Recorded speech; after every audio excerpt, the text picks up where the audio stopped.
Alright, we should be live. Pull up both these so that I can see them.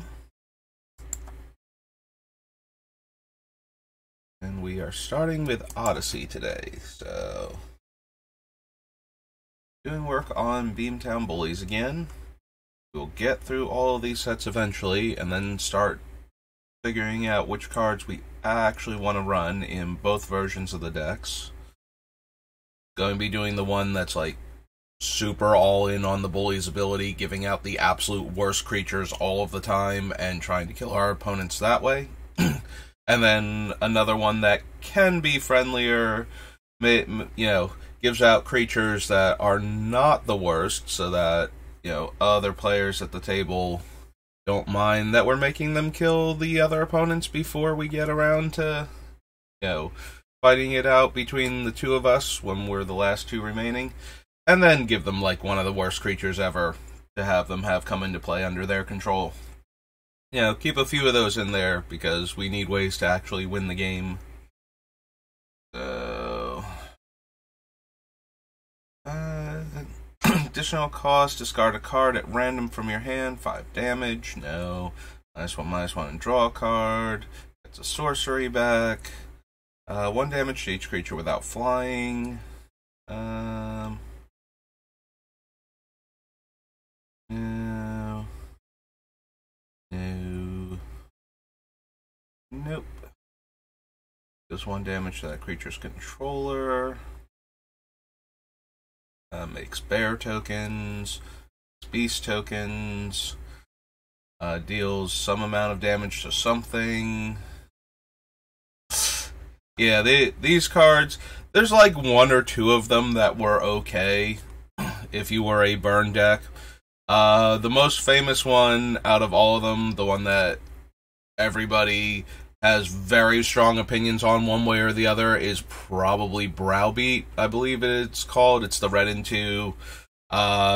You may draw 3 cards unless somebody has Browbeat deal 5 damage to them instead. So it's, a red card advantage spell, or it deals damage to them, which is the thing that you were trying to do with the cards you were drawing anyway.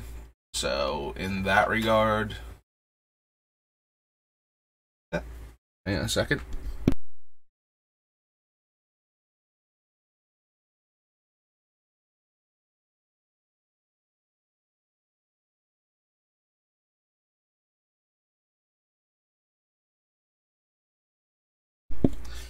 Sorry about that. Mom needed something real quick. Beginning of your upkeep, put the top card of your library into your graveyard. Threshold gets +1/+1, and has, at end of your turn, remove 2 cards in your graveyard from the game. Yeah, not the best of the Threshold creatures. It is potentially a 2-mana 2/2 flyer, but we get 2-mana 2-power creatures at common sometimes nowadays, usually with like a drawback like being a 2/1 and not being able to block or something, and usually not in black, so I guess that's still okay for black, but not really doing anything. Fuse counter on target creature. Beginning of your upkeep, put a fuse counter on each creature with a fuse counter on it. Whenever a creature has 4 or more fuse counters on it, remove all the counters and destroy it. That creature deals 4 damage to its controller. There's Braids. Yeah, I've already talked about this. I really preferred when we used to be able to do the band as the commander, but not in the 99. I understand that can be a bit confusing for newer players, but I prefer to have the options to run cards like Braids, in a deck, but I do agree with her being on the ban list as far as being a commander goes. Braids is a very frustrating stacks creature to play against as the commander. And there are some starts that are difficult, bordering on impossible to overcome. Now, granted, those starts can be pretty rare. You're looking at, like, Soul Rings and Mana Crypts on turn 1 to power out the Braids turn 2. Preferably when the Braids player is going first so that everybody else has 1 to 2 permanents. But yeah, she's pretty strong. This is a reprint, right? Buried Alive originally appeared in, I think, Weatherlight. Gonna double check that, because Buried Alive is definitely going in this deck. Yeah, the first printing was Weatherlight, so we'll add it to the list when we get there. Buried Alive puts 3 creatures from your deck directly into your graveyard for 3 mana.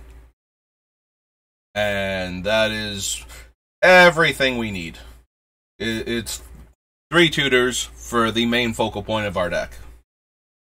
Creatures put into a graveyard from play. That creature's controller sacrifices a land.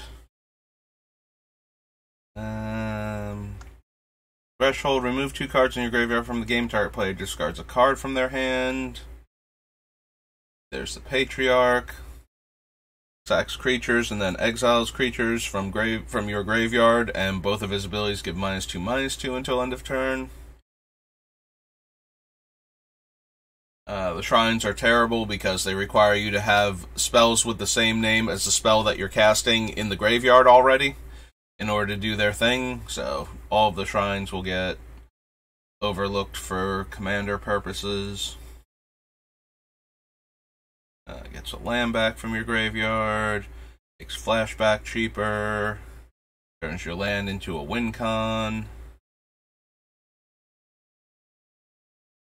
Deals 1 damage to target creature or player. Threshold deals 2 damage. Lets you win the game by coin flipping. Huh. I could have sworn Charm Pendant was in Invasion, but apparently it's in this set. So this is a card I mentioned a few times because it takes a moment to give you an example of how it's supposed to work, because they thought it might be confusing, and especially back then, while the internet was way more common, it was still not guaranteed that everybody would have access to it, so they spelled out how the card works so that way you didn't have to look it up all the time. So yeah, if you mill a card and it's CMC is exactly like 3 blue, black, the function of the talisman would give you blue, and black in your mana pool. But since that is an explanation in parentheses and italicized text, it's similar to reminder text, and that's why this card doesn't have a blue or black, blue and black color identity for commander. And that is, because of that mentality, that is also why Extort, despite the fact that it is specifically lets you spend white or black mana when you cast a spell to drain your opponent 1, technically does not have white or black in its color identity because of the Extort. It will usually have it because of 1 or both of those colors will be in its casting cost, but not in the actual body of text. So makes 1/1 squirrel and flashes back. Becomes a 4/4 flyer that can't block. Beginning of your upkeep, put a 1/1 counter on it. Beginning of your upkeep, put another 1/1 counter on it with Threshold. Exiles a card from a graveyard and flashes back. Yeah, Odyssey, I have very, very fond memories of Odyssey Limited. One of the places that I would play at back then, Innocent Blood. You're going to see it in a little bit. Innocent Blood was my most heavily drafted card by a wide margin, and building a very aggressive black deck. Just all in on creatures that had Threshold that made their power equal to or greater than their casting cost. Damage being able to go on the stack made a card like Crypt Creeper very strong. And then Innocent Blood to clear out the opponent's plays while putting a ton of pressure on them, forcing them to trade off their smaller creatures instead of being able to just, eat a couple points of damage and attack me back. Yeah, this is a really good time. And despite the fact that I kept drafting the same deck every week, only 1 or 2 players ever tried to actually either draft it out from underneath me or at least take some of the cards away from me that I was forcing. So I just got to force the same deck like every single week, and it worked out very well for me. Other places that I would go and play, that was not really an option. People had figured out how good the black deck could be and would take the cards and would actually successfully try and draft it out from under me or compete with me for it and make it so that other decks and other strategies were more appealing if I wanted to actually win.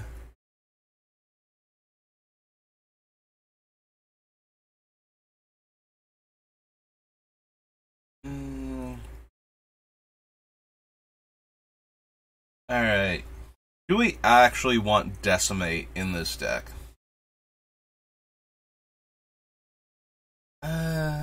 So Decimate, this was Decimate's original printing. It destroys one of each permanent type that existed back when the card was printed, so Planeswalkers aren't included. And the only thing about Decimate that is actually a problem is that you cannot cast it unless you have a valid target for all 4 modes. Like, if there is no artifact in play, you cannot cast Decimate to destroy a creature, enchantment, and land. There has to be at least one artifact. It doesn't matter if, like, one of the targets or all but one of the targets disappears in response to this thing. As long as at least one of the targets is still valid, it will destroy that one, and since the other ones are presumably being sacrificed for whatever value that the opponents can get out of them, it is getting all of them off of the board at least.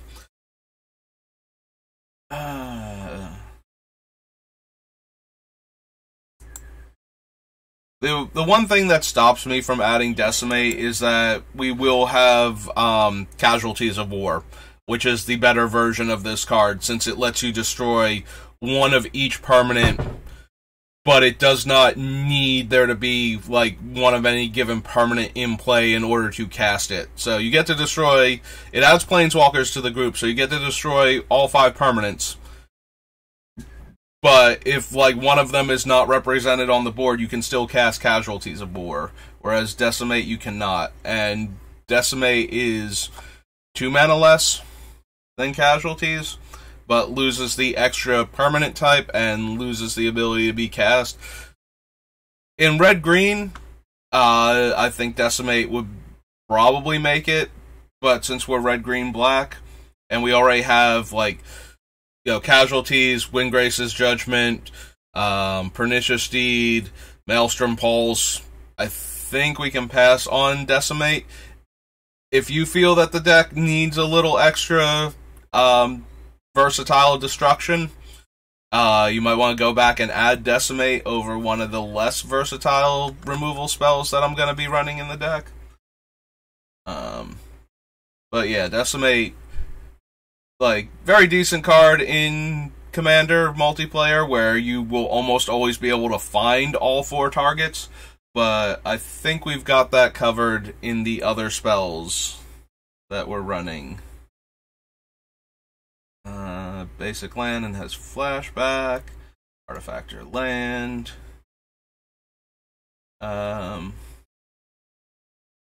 Make sure your creatures have menace, but then at threshold, your creatures just can't be blocked. Taps itself to untap another land. First printing of Diabolic Tutor. Search your library for a basic land card and put into play tapped.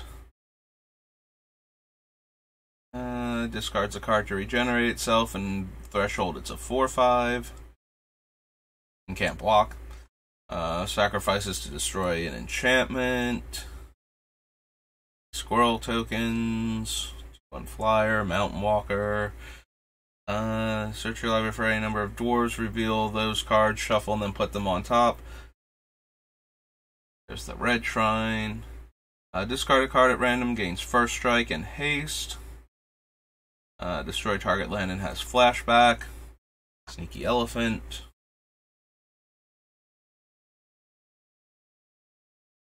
Huh. Real quick. Okay, I did not realize that Ember Beast was I knew there were other cards like him. I did not realize Ember Beast was a reprint from Odyssey. Okay. Yeah, I thought they were like the same creature with different names type of thing. I did not realize it was a straight up reprint. Engulfing Flames deals 1 damage to target creature, can't be regenerated this turn. Entomb. Also something our deck desperately needs.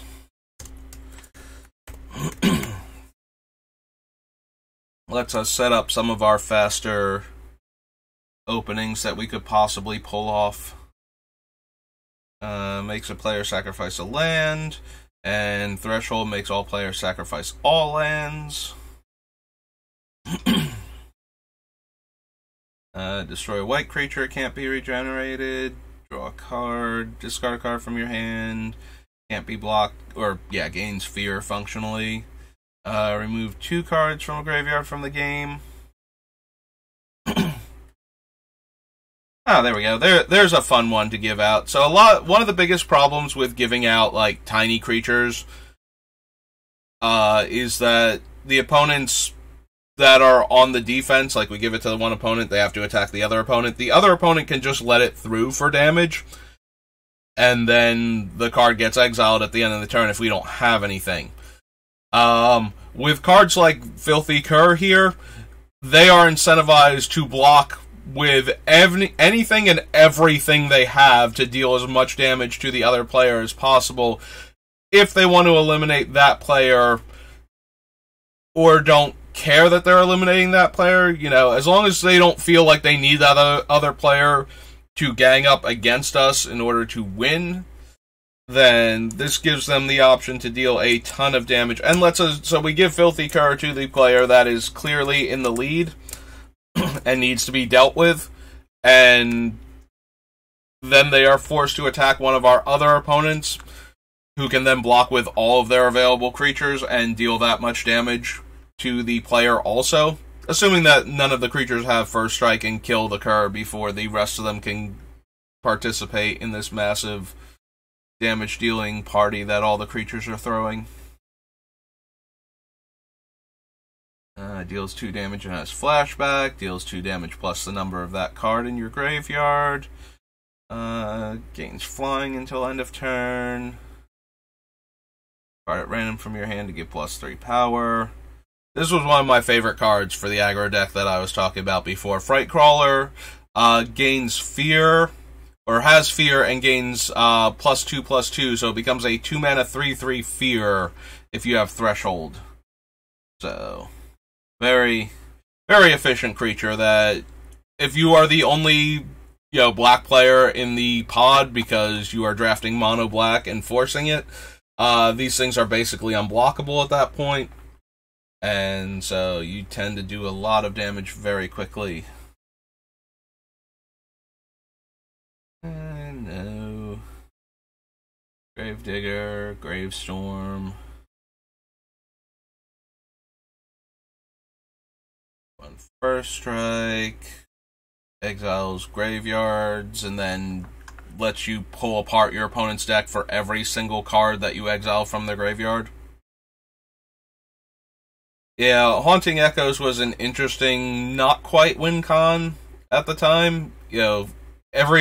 You got to take everything from their graveyard, which a lot of decks were based around like Threshold and discarding cards for value and whatnot, and then get every single copy from their deck, hand, and with the graveyard gone from the game. So you could leave your opponent with very few ways to actually kill you if their threats were not diversified enough. But it doesn't actually stop anything that they already had in play killing you, so this one could be very hit or miss, but it was entirely possible to exile all of your opponent's win conditions with Haunting Echoes. Reveals their hand. That player discards from it all non-land cards with the same name as another card in their hand, so nope. Holistic Wisdom lets you regrow things by exiling a card that shares a type with it from your hand. 1 1 damage to each creature with flying in each player and has flashback. Whenever a creature attacks, flip a coin. If you win the flip, the next time that creature would deal combat damage this turn, it deals double that damage instead. If you lose the flip, the next time that creature would deal combat damage this turn, prevent that damage.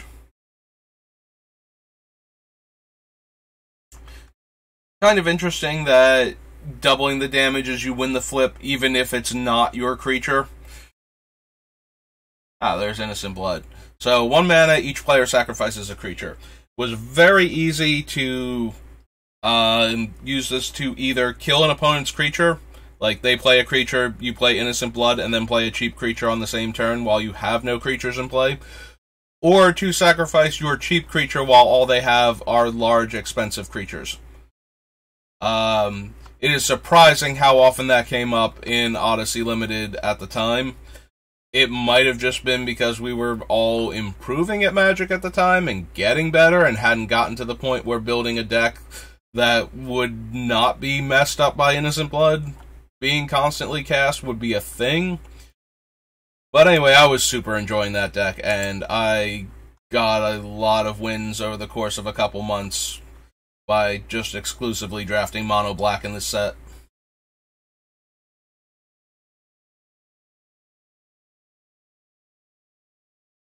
Yeah, when you finish the draft and you have a playset plus of Innocent Bloods, makes it very easy to stop your opponent from ever having a relevant creature on the board. 3 counters on it. Sacrifice it unless you remove a counter. Discard a card, it gets a counter, so no. Original Kamal.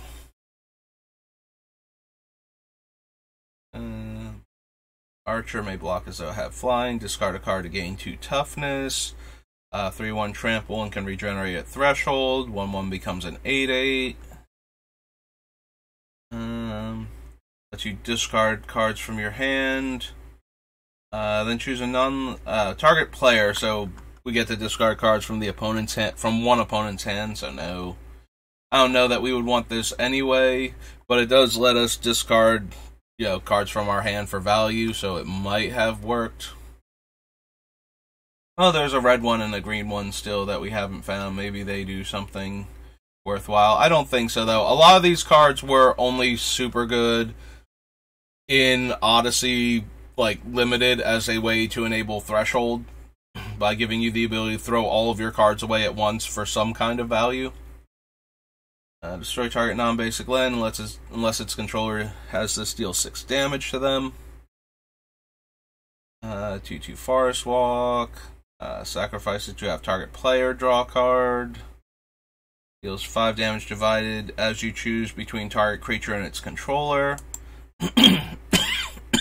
Oh, excuse me. There's the red-green ATOG. Eats artifacts and eats lands. If Mad Dog didn't attack and it wasn't summoning 6, sacrifice it. Red sack a land. Vayne deals 1 damage to each creature without flying. Power and toughness are equal to the number of sorcery cards in your graveyard. Awakening lets us sack a creature to get a creature from our graveyard back to our hand. That one is okay as a way to, sacrifice the things that we are grabbing back to get back one of the few creatures we actually care about over and over again. There's the Milliken. Our player right, it's a burst card. It's put into a graveyard from play. Each player discards their hand. Puts a mind counter on a land. Whenever a land with a mind counter on it becomes tapped, destroy it. When it leaves play, remove the mind counters. Sacrifice unless you discard a card at random, so that doesn't work for what we're doing. There's the Mirari, one of my favorite. So, for a long time, Magic, particularly Rosewater, when designing sets, had it in their head that you needed a marquee card. I gotta turn my fan on real quick. To get the players excited about the set. Excuse me. That would show up primarily in like the main set of the block, like the one that would have like all of the things that Magic sets used to have when they were like the core set at the time. So like a starter deck, and all of that. Each one of those sets had to have like a marquee card that was almost universally an artifact, because they wanted everybody to be able to get excited about it, and making it a specific color meant that players that rarely use that color would just kind of go, whatever. So you see that in cards like Jester's Cap in Ice Age. Grinning Totem was the one for Mirage. I don't think Curse Scroll was intended to be that for Tempest, but it certainly felt like it fulfilled that role with how ubiquitous it was. So the Mirari is central to the story of the Odyssey, and by extension Onslaught blocks. So it being this big fancy artifact that does something really cool, because it copies spells. Like every time you cast a spell, you can pay 3, instant or sorcery, you can pay 3, and the Mirari will copy it. So this was like the big, flashy, this can go in everything deck and be really powerful. And because it's related to the story, like the entire story is everybody is trying to get a hold of this artifact. If you notice, when we saw the legends before, the card beneath each of the legends is that character's desire. So, like, Kamal and then Kamal's desire. I'll show them holding the Mirari and seeing, like, what they could become with its power. It's one of those, it takes whatever you have and augments it type of thing. So, it is also, I believe, the center of the plane Mirrodin. I'm almost entirely positive that this is the card that Karn uses to actually create the plane of Mirrodin after taking the Mirari away from Dominaria because it's doing too much. And yeah, like all of the mutated creatures from Onslaught are as a result of the Mirari's power just radiating unchecked across the continent that the Odyssey and Onslaught blocks take place on. Counters an instant or sorcery unless they have it deal 4 damage to them. Fog with flashback. 3 damage, gain 3 life. Return, so raise dead and flashback. Power and toughness equal number of creatures in all graveyards. Eggs, some lands. Literally one of the worst rares ever printed. Mudhole, target player removes all land cards in their graveyard from the game. 3 mana instant. Yeah.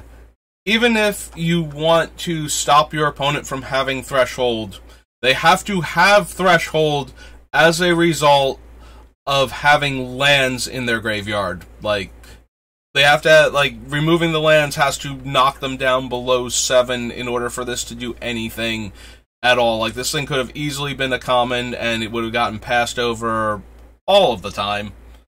If it was a cantrip, at least it wouldn't be one of the worst cards. It's just, its primary function would be one of the worst cards of all time.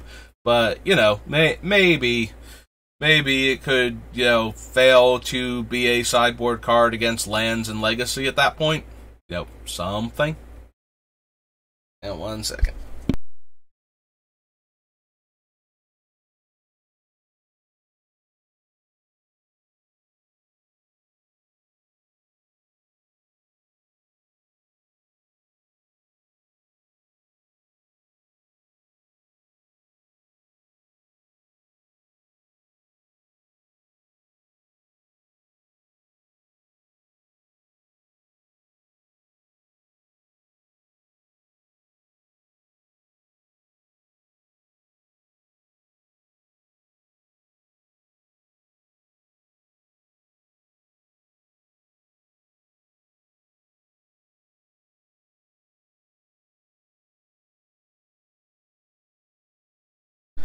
Sorry, I'm just gonna take a few minutes. My mom needs help with something, so I'm gonna mute it again, and I'll be back soon.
Alright, she's gonna need more help in a minute, but in the meantime, see if we can get through some more of Odyssey.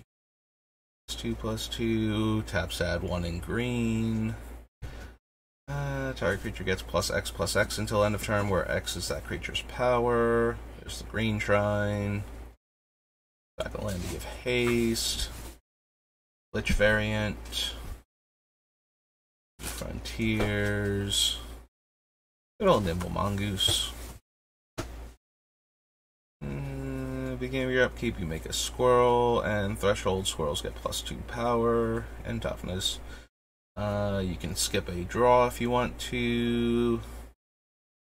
Can't be blocked by walls, and threshold becomes an actual juggernaut. Discard a card and sacrifice this to Dark Ritual. +3/+3 and trample. Remove any number of cards in your graveyard from the game. Target creature gets -X/-X. No. Counts as Flame Burst. Sack it to make a player unable to play a land this turn. Discard a card at random from your hand. Gets +2 power. Discard a card from your hand to regenerate.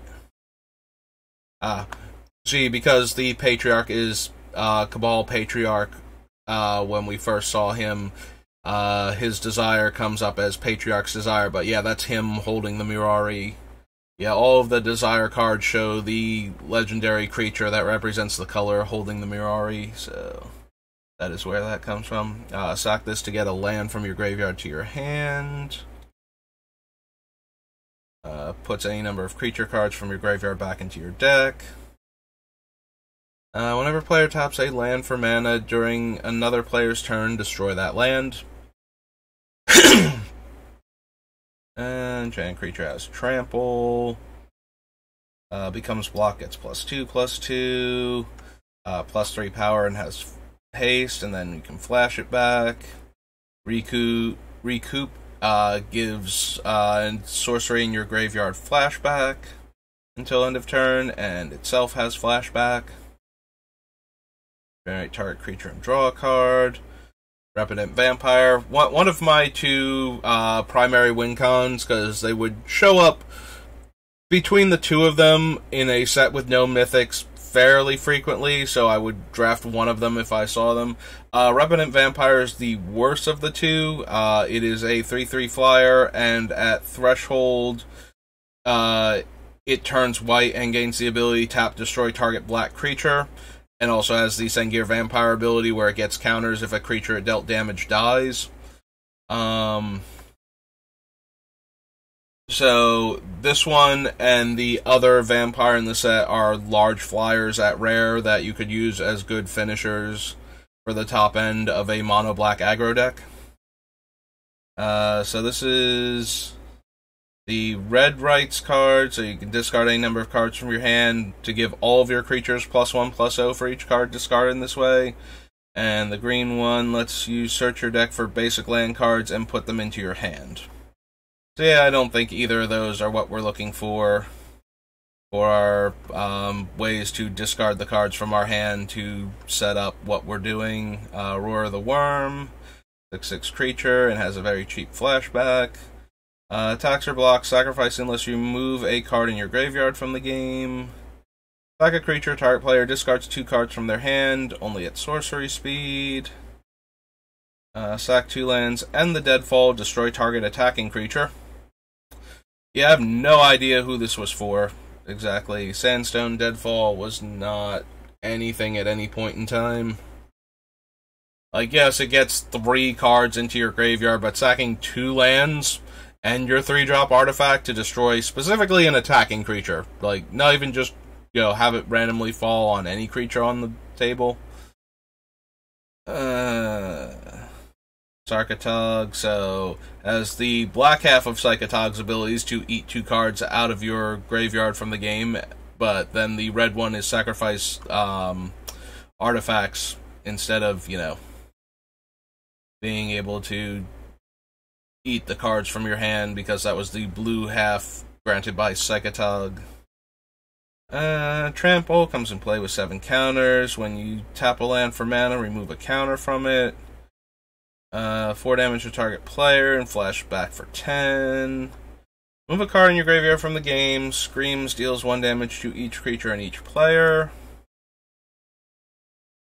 Seize the day.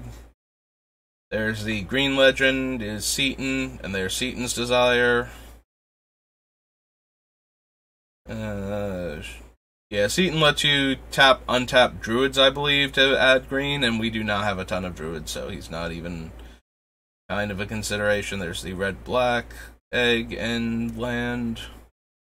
2 damage to each of up to 3 target creatures and or players. Threshold deals 4 damage instead. Simplify makes everybody sack an enchantment. Remove X cards in your graveyard from the game. Draw X cards and lose X life. Discards a card from their hand and has flashback. There's the white-blue ones. Has reach and sacrifice it to destroy target attacking or blocking creature with flying. Deals combat damage to a player. You may have it deal 1 damage to target creature that player controls. Creatures you control can't be the target of spells or abilities from blue sources. Gets +2/+2 at threshold. Gets +1/+1 for squirrels.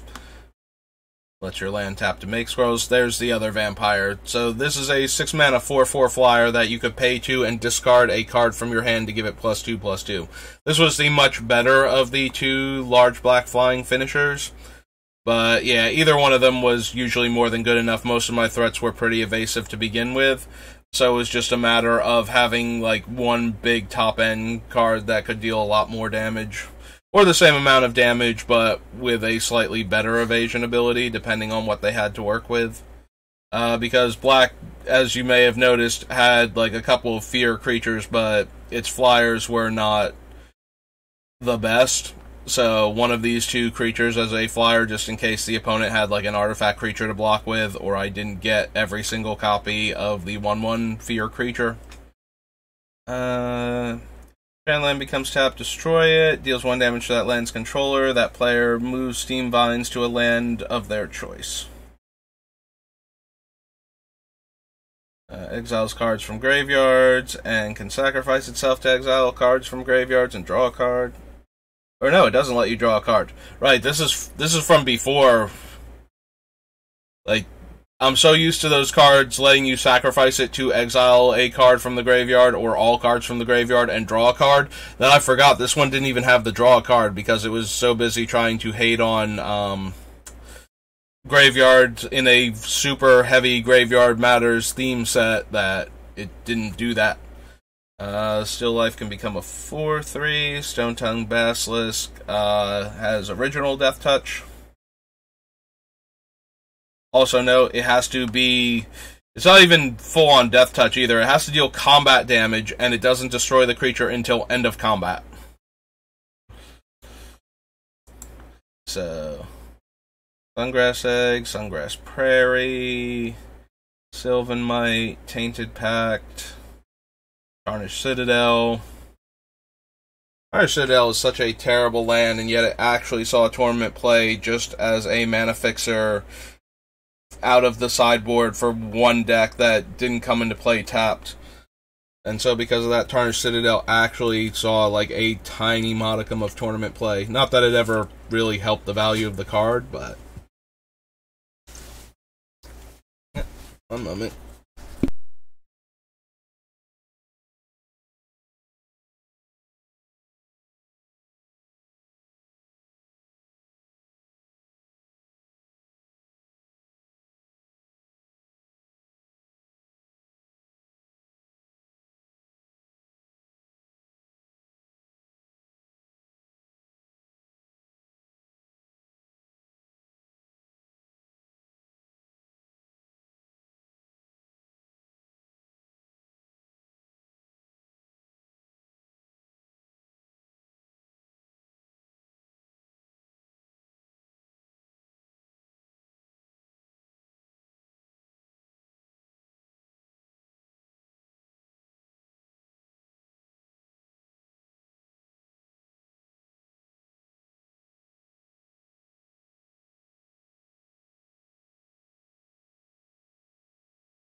Okay, and I'm back. Terror's power and toughness are equal to the number of lands in all graveyards. 3 damage to target creature, or 5 damage at threshold. Target player removes all cards with flashback in their graveyard from the game. Beginning of each player's upkeep, put a -1/-1 counter, put a counter on Traveling Plague. Enchanted creature gets -1/-1 for each counter on it. When enchanted creature leaves play, that player's controller returns Traveling Plague from its owner's graveyard to play. Each player sacks a land. Sacrifice it to give 2 target creatures +2/+2 until end of turn. And there's a big scary vampire dragon.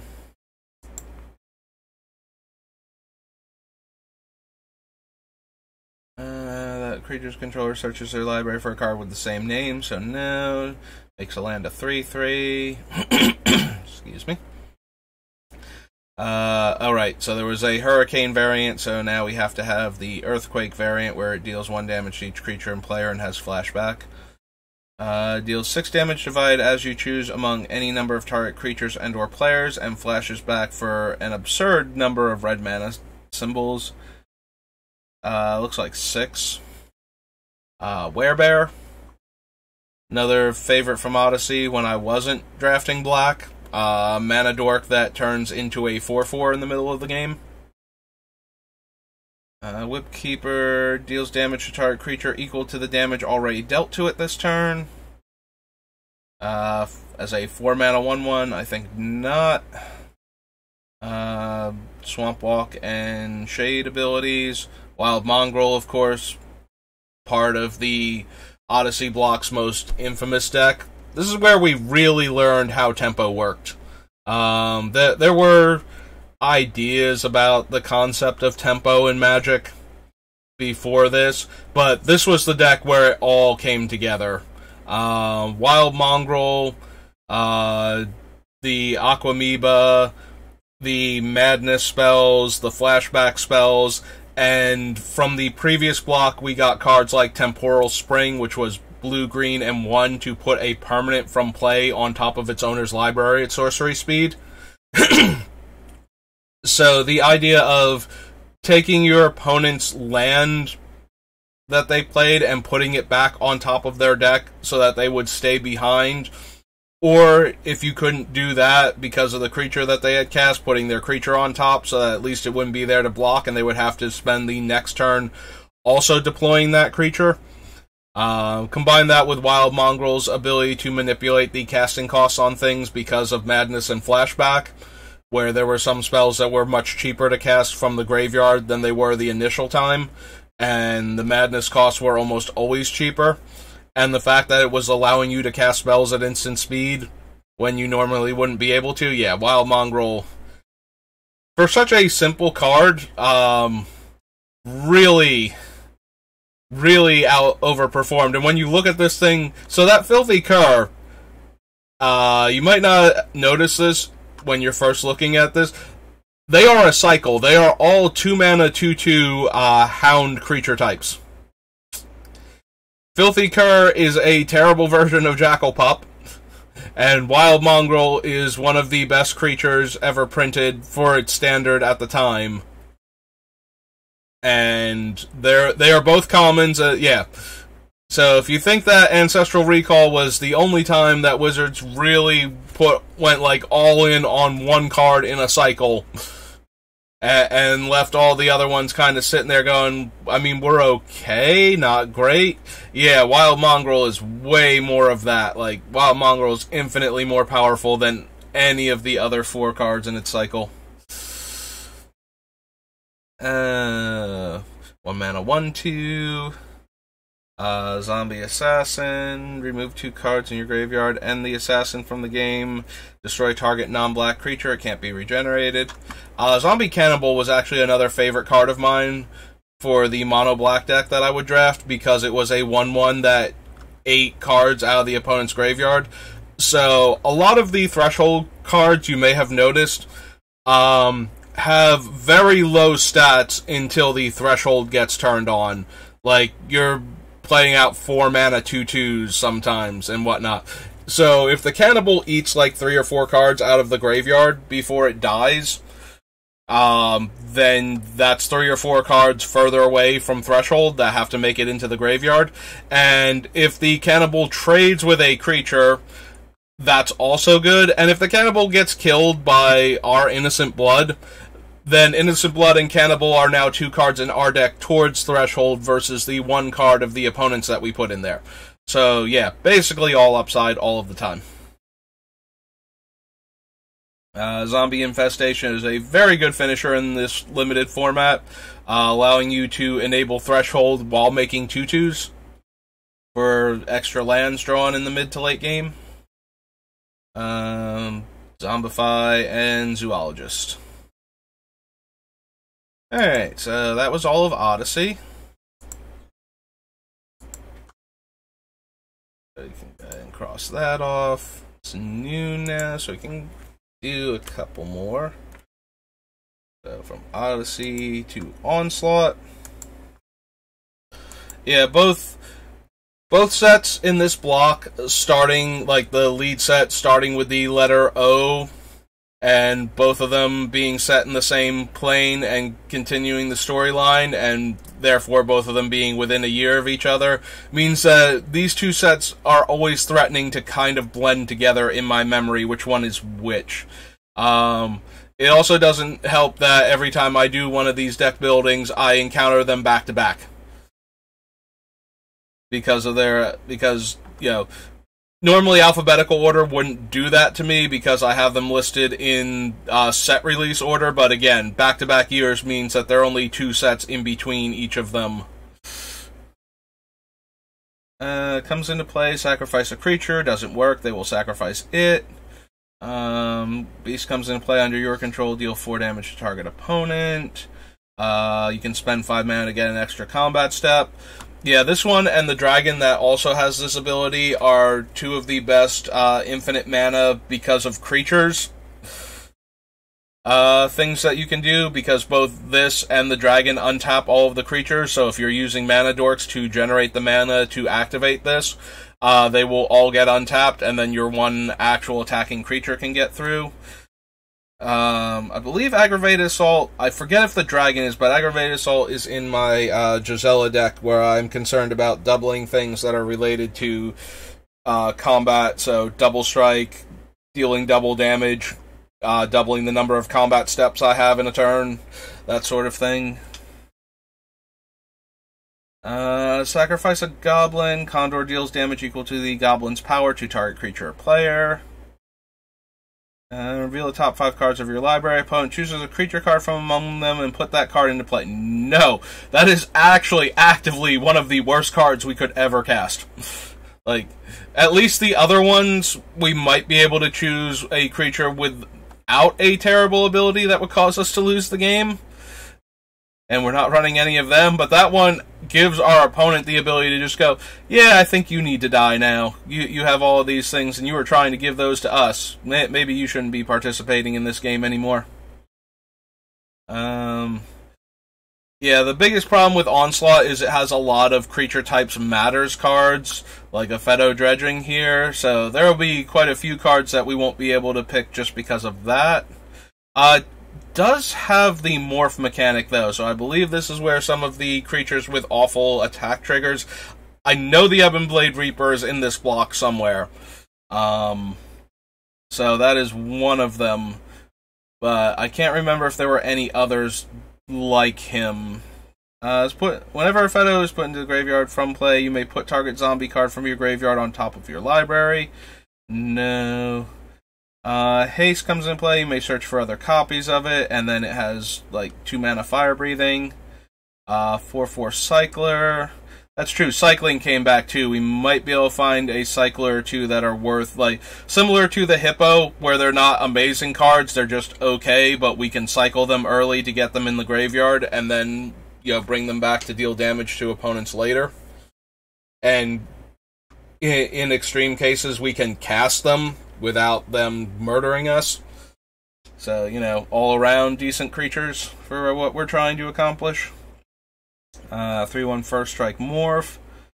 Biorhythm is banned. Yeah, Biorhythm, if you can kill all of your opponent's creatures, play one, and cast Biorhythm in the same turn, you just win the game at 1 life.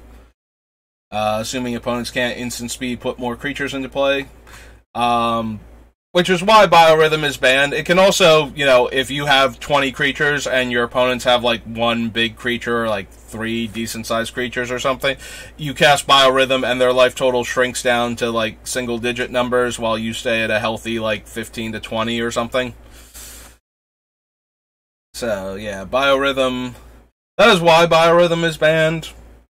It probably doesn't need to be any more than a lot of the other cards on there that are kind of weird and not...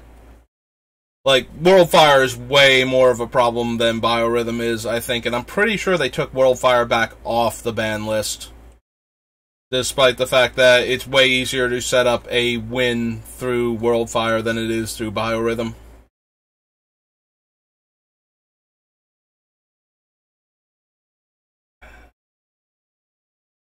Birchlure Ranger is part of the Elves combo decks, as it allows you to tap 2 untapped Elves to add mana of any color. So you combine it with the Elf from Shadowmoor that doesn't untap normally, but untaps when you cast a green spell. And, like the Glimpse of Nature effects, and then you cast a 1-mana Elf, and you use that Elf and the one and it untaps the other one, then you tap those 2 together and they make a mana, and then you cast another Elf, and so on. In order to get enough Elves that when you Crater Hoof Behemoth, you just win. Reveals 3 cards from their hand, and you choose one for them to discard. 7/1 Haste, Trample, and dies at end of turn. Choose a creature type. Reveal the top card of your library. If the card is a creature of the chosen type, put it in your hand. Otherwise, put it into your graveyard. I know we can do better than that, and there are some creatures that we would actually want to draw that aren't...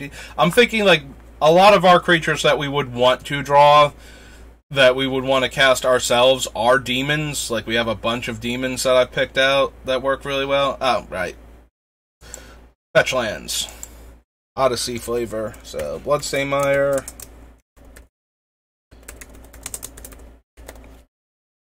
Yeah, if you've been watching any of the other VODs for this, or lurking in the background, you know that I plan on using all of the original fetch lands that fetch 1 or more of our colors, combined with the various duels and triome lands.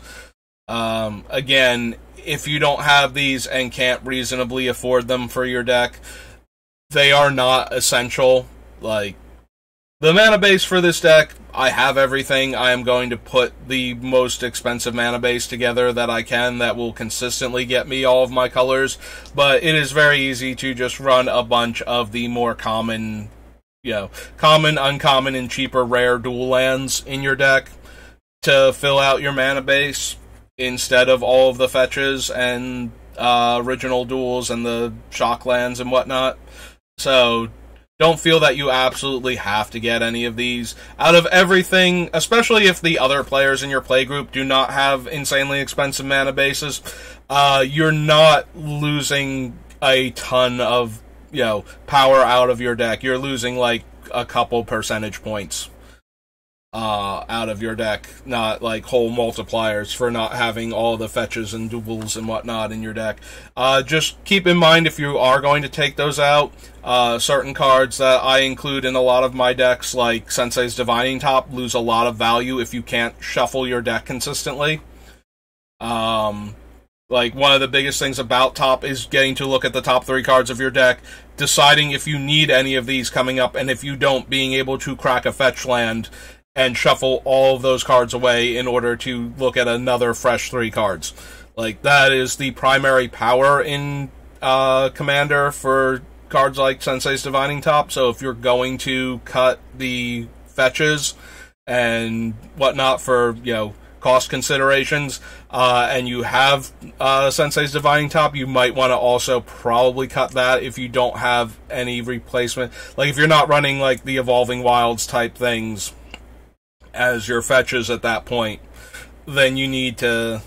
And you need a few of them, because I'm running, like, every single fetch land that can get one of the colors will wind up in this deck. So, like, for example, Polluted Delta is going to go in here, even though it can only get the swamps, because, you know, I will have the black-green duels, the black-red duels, and the Triome in the deck that it can go get. So, yeah, just take that into consideration when you're building the deck. If you're not going to be using all of those, that is perfectly fine. Just, you know, make sure you also take out the cards that rely on having those cards in the deck to interact with them as well. Stealth damage, make that many insects. You may divide combat damage as you choose among defending player and any number of creatures they control.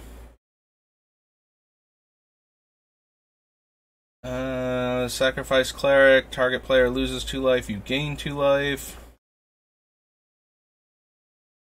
Butcher Org, I'm blanking on exactly, it's like, if it is blocked, but then all of its blockers are removed before combat damage is assigned, then you won't be able to deal combat damage, and you won't be able... Okay, so you do have to have it be unblocked in order to have it divide its damage. That was what I... Oh, wait, hang on. You can use this ability to divide damage even if it's not blocked. If it is blocked, but then all the blockers are removed before combat damage is assigned, then it won't be able to deal combat damage. Oh, okay, I get it. See, that's why I could not remember about Butcher Org. Like, it was never, like, a major card, and so... The wording is slightly awkward, but apparently, as long as it is dealing combat damage to something, you can divide it as you choose among the defending player and any number of creatures they control. So yeah, if it gets blocked, then instead of dealing the 6 damage to the blocker, you can deal 6 damage divided among their other creatures and them. Which is why I wasn't 100% sure of if you needed him to be blocked or unblocked in order for this ability to work, but apparently it is both. Yeah, this card was not, like, super popular.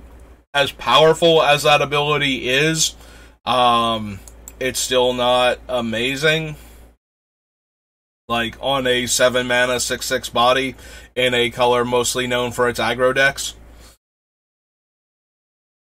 But yeah, I did just want to check and see exactly what it was allowed to do, because notice that the ability works only on the defending player and the creatures that player controls. So they would be able to use this to kill, like, utility creatures that wouldn't necessarily get into combat with it. Oh, excuse me. But they wouldn't be able to, like, kill... They wouldn't be able to deal 2 damage to our opponent that they're attacking and, like, 4 damage to the bullies or something. Or kill, like, one of our other utility creatures off that we're using. So, that was the main reason why I was even considering it. But, again, it's another 7-drop in a deck that is bursting with 7-drops at this point. And the ability is not, like, super crazy powerful, so... Deals combat damage to a player. That player sacrifices a creature. I mean, we do plan on having ways to make these unblockable. This is a great Saboteur ability because it affects the player that is being attacked by the Executioner. Alright, I've talked myself into it. Cabal Executioner, like, this is the type of Saboteur creature that we 100% want.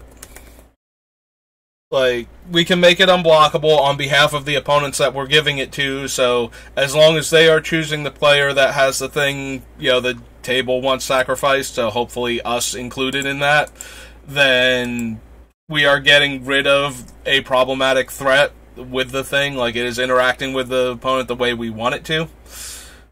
Deals combat damage to a player. That player discards a card from their hand.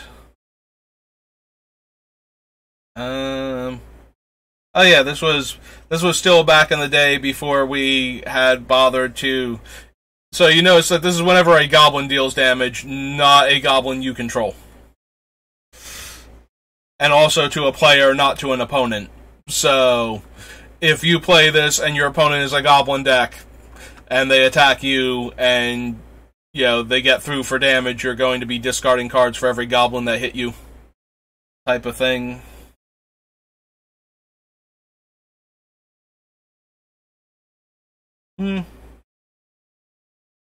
Yeah, Chain of Acid is okay. Chain of Acid is one of those interesting things, like, if you and somebody else can agree on something, despite the fact that you are murdering their stuff, it's like, listen, I really need to get your artifact off of the table, but we can both agree that this thing is also terrible, right? Like, it's not helping you to have it around, so how do you feel about killing... And they can always backstab you, but they really only get to do that once before you stop letting them participate in the Chain of Acid chains.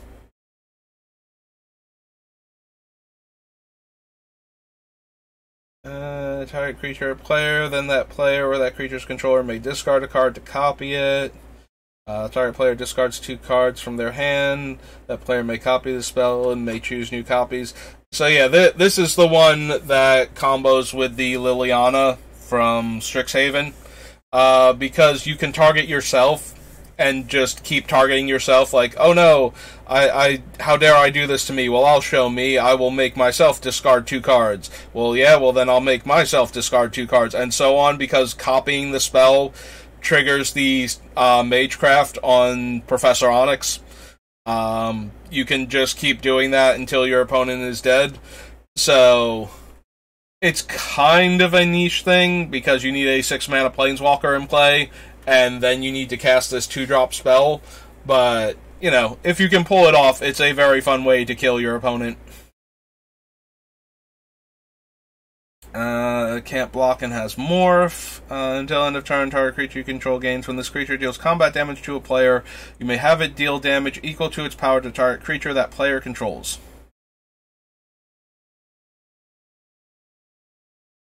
Let your beast fight. Functionally, creatures have fear. Creatures of the chosen type, so...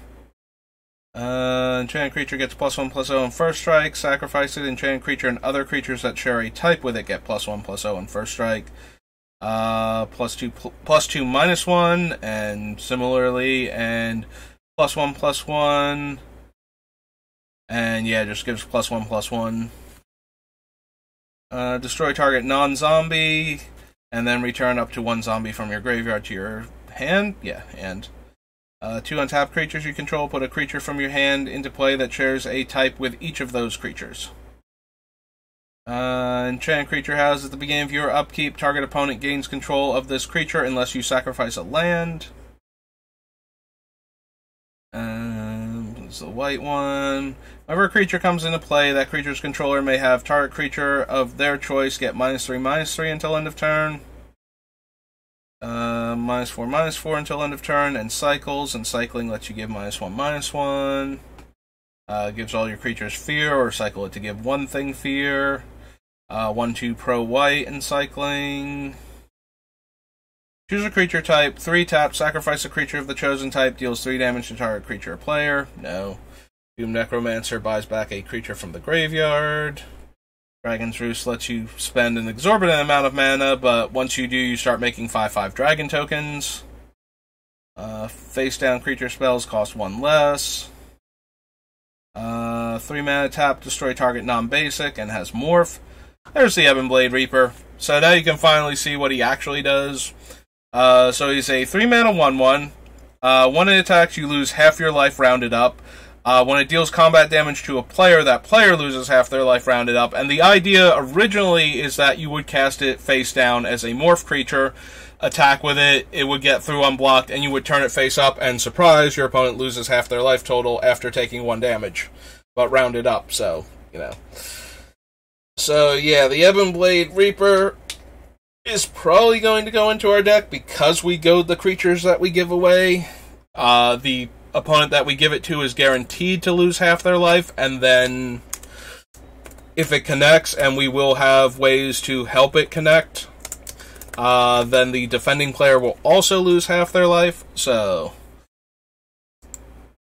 yeah, this just seems like a fun card. It is only half their life. Like, it can never actually kill anybody unless they're at 1 or 2, I guess, since it would deal 1 and then cause them to lose half their life rounded up.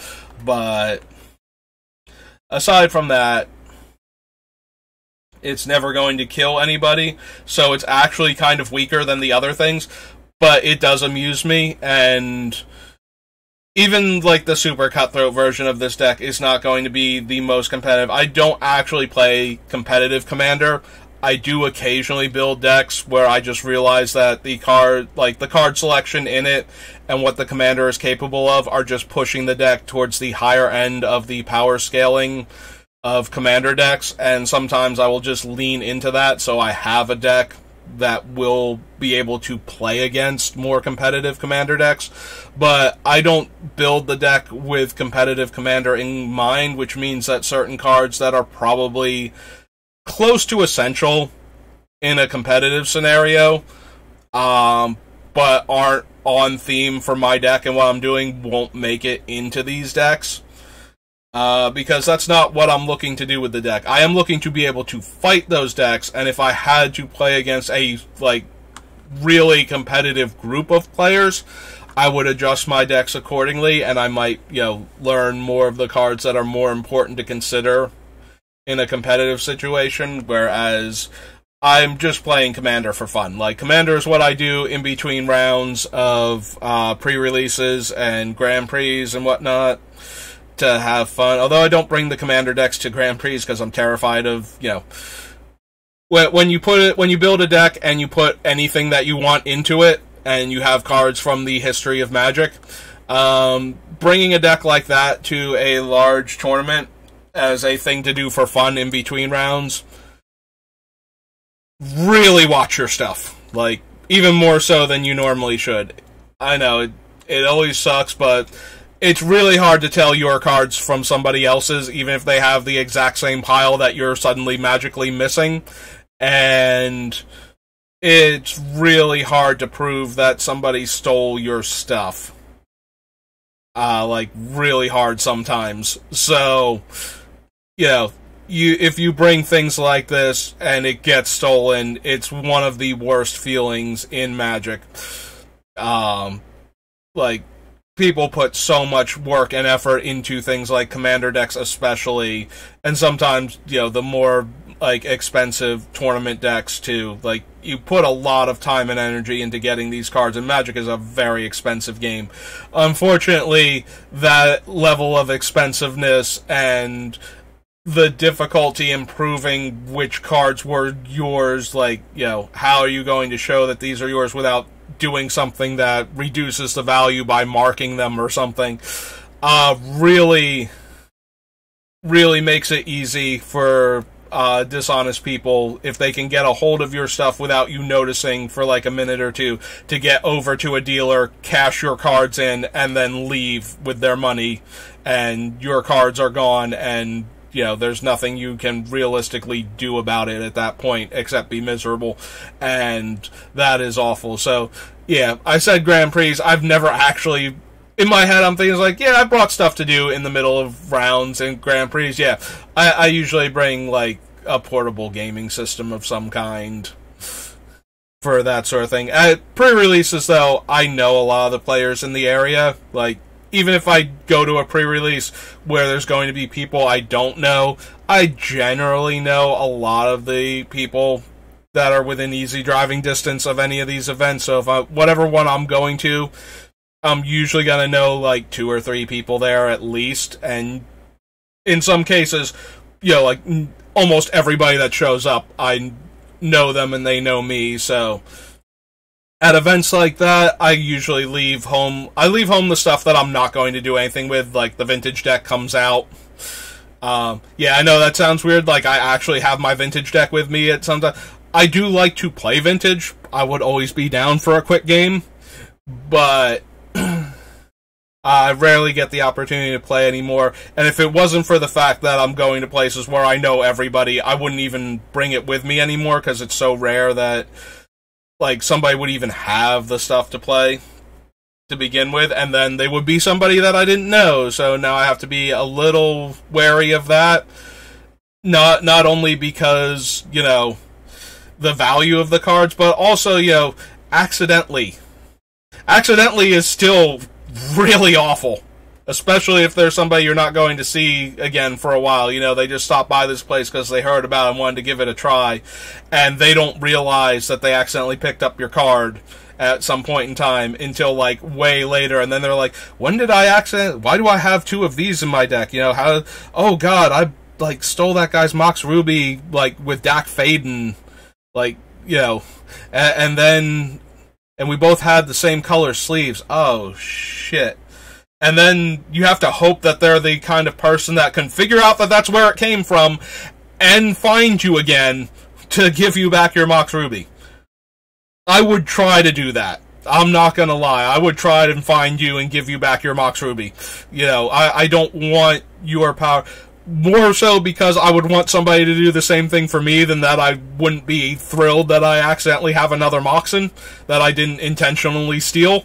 But, you know, I would try and find you. I would go back to the place, ask around, see if I could figure out where you were, like, or when you were going to be back at that place, and try and get you your, you know, power back. Because I would want the same thing done for me, more so than I would want to suddenly be blessed with another expensive Magic card like that.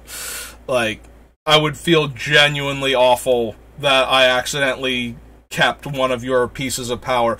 But that can happen, and, you know, what if I'm out of state? You know, what if I was visiting, you know, because I've, like, decades ago when I was traveling with my family, I didn't have my stuff on me because we were on a family vacation. I was not expecting, but I did, like, find some places where we were staying that were running stuff. Like, I could have gone and played Magic at those places, and yeah, like, just accidentally stealing somebody's Moxen, like, you know, down south, and then having to try and figure out how I could get their Mox back to them.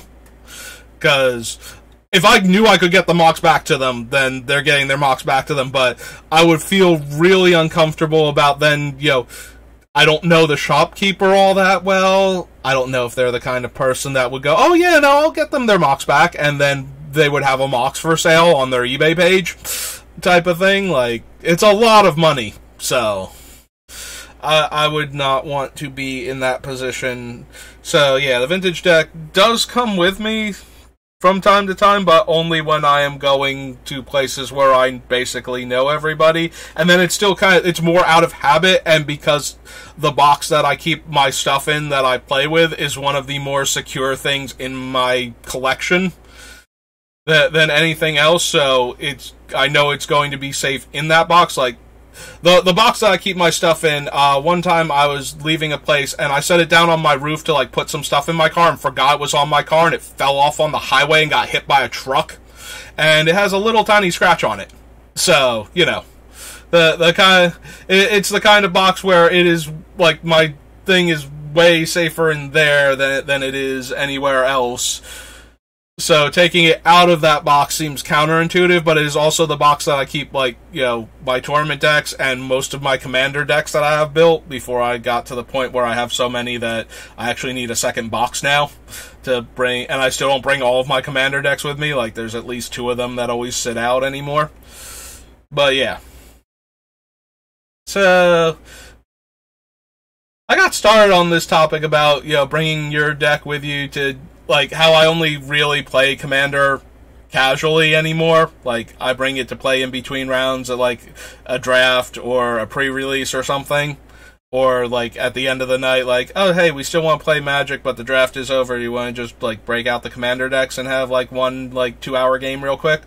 And that is the primary time that I play Commander, and most of the people I'm playing against don't have access to half the cards I do, or like a quarter of the cards I do. So while they do build good decks, and I would rather play against them with the decks that I have that play on the same power level, roughly. Like, adding like one or two, you would think that adding a card that sells for like $400 on eBay would dramatically increase the power level of the deck, but mostly it just gives you an option with a deck that you would not have if you did not have that card. Like, Illusionary Mask in this deck will make the deck better, but it's still only one card, and it's still only allowing, like, some of your cards to play slightly better than they would otherwise. You know, we're getting to put, like, a Leveler into play face down, then turn it up, and then we have a 10/10 with no actual evasion abilities. It's just a big dumb creature. So that's neat and all, but basically all we did was ramp into a 10/10 with no trample or flying. So for all the power that we're getting, like all the extra utility that we're getting in our deck from a card like Illusionary Mask, that's letting the deck do better stuff, it's not actually adding a ton to the overall power level of the deck. It's giving us something else we can do, and it is useful. And the fact that it's been a tournament card in Vintage makes it a very expensive card because it's on the reserve list, but it's not actually turning our deck into this supercharged, unstoppable beast. It's just giving us another cool thing we can do. So that tends to be what I'm doing when I'm building these decks. I'm not trying to make the most broken thing possible. I'm trying to do the deck's cool trick as best I can. Like, that is why we keep coming across cards and I'm just like, well, that doesn't do anything that our deck is concerned about. I want the deck to care more about the thing that it is trying to do than the random cool things that any commander deck could do if you put those cards into it. So if it's not doing the thing that our commander was designed for, or what part of our commander we're trying to focus on, then I don't want it as much in our deck. Like, there still has to be some give. There have to be, like, some cards just work in decks, and they, like, work as glue to let the deck be cohesive and do its thing. And sometimes you just need a little bit of raw power to win games. But for the most part, I want to be all in on what our deck is doing. So cards that lean into what the deck is doing are more important to me than the cards that, you know, do a cool thing but aren't what the deck is about. So every time you see me pass by a card that's just generally good and would make it into the deck, based on that alone, it's like, yes, but I have access to every card. If I want to build a deck that's good, then why am I building, you know, if I want to build a deck where, you know, this big angry creature with this generically cool ability is good, why am I building Beamtown Bullies and not a deck that even more emphasizes just raw power and, you know, reasonably costed creatures with good abilities type of thing? Like, why am I not all in on that deck instead? Like, I'm building Beamtown Bullies because I want to take advantage of the giving the opponent a creature that I have put in my deck specifically to give to them to ruin their day, and then make them attack another player with it. Like, that is the idea behind the Beamtown Bullies. So that is what we are looking for when we build the deck. I scrolled past a couple of these cards, like none of these. This is a reprint of Elvish Riders. They're kind of difficult to block. This lets a land tap for green based on the number of elves you control. Spend 3 mana, give an elf Forest Walk on your 4 mana 1/2 is not where we're going to be. This one comes into play. You may put a basic land from your hand into play tapped. This one destroys artifacts by sacrificing itself. This is the Vanguard. It gets counters when elves come into play. It got reprinted as a common in one of the, like, Eternal Masters or something, and that helped out elves' decks in Pauper, because now they had a 2-mana elf that kept growing. This is the 2-mana 2/3 that is very similar to the card original Nissa can grab. Comes into play, you may search your library for a card with the same name as it revealed and put in your hand. If you do, shuffle your library, and then it taps to deal 1 damage. This is an Enchantress as an enchantment, so whenever you play another enchantment, you get to draw a card. Sacrifice a creature, destroy all creatures that share a creature type with the sacrificed creature that can't be regenerated. This is an interesting idea, but terrible in the execution, because that requires that both you and your opponent be playing the same theme deck. and therefore is just a damnation at that point, unless you have, like, you have to basically have a creature of their type that isn't a changeling in order to not have this just be a damnation, and that's only if both you and every opponent involved in the game are all in on the same strategy. Yep, seems terrible. Beginning of your upkeep, you may remove a creature card in your graveyard from the game. If you do, it gets a counter. If you don't, it becomes tapped. Erratic Explosion. This is the version of the card that I used in the cycling deck, wherein you cast Erratic Explosion, you reveal cards from the top of your library until you reveal a non-land, and then it deals damage equal to the casting cost of the spell to the chosen target. So you choose the target first, and then you flip.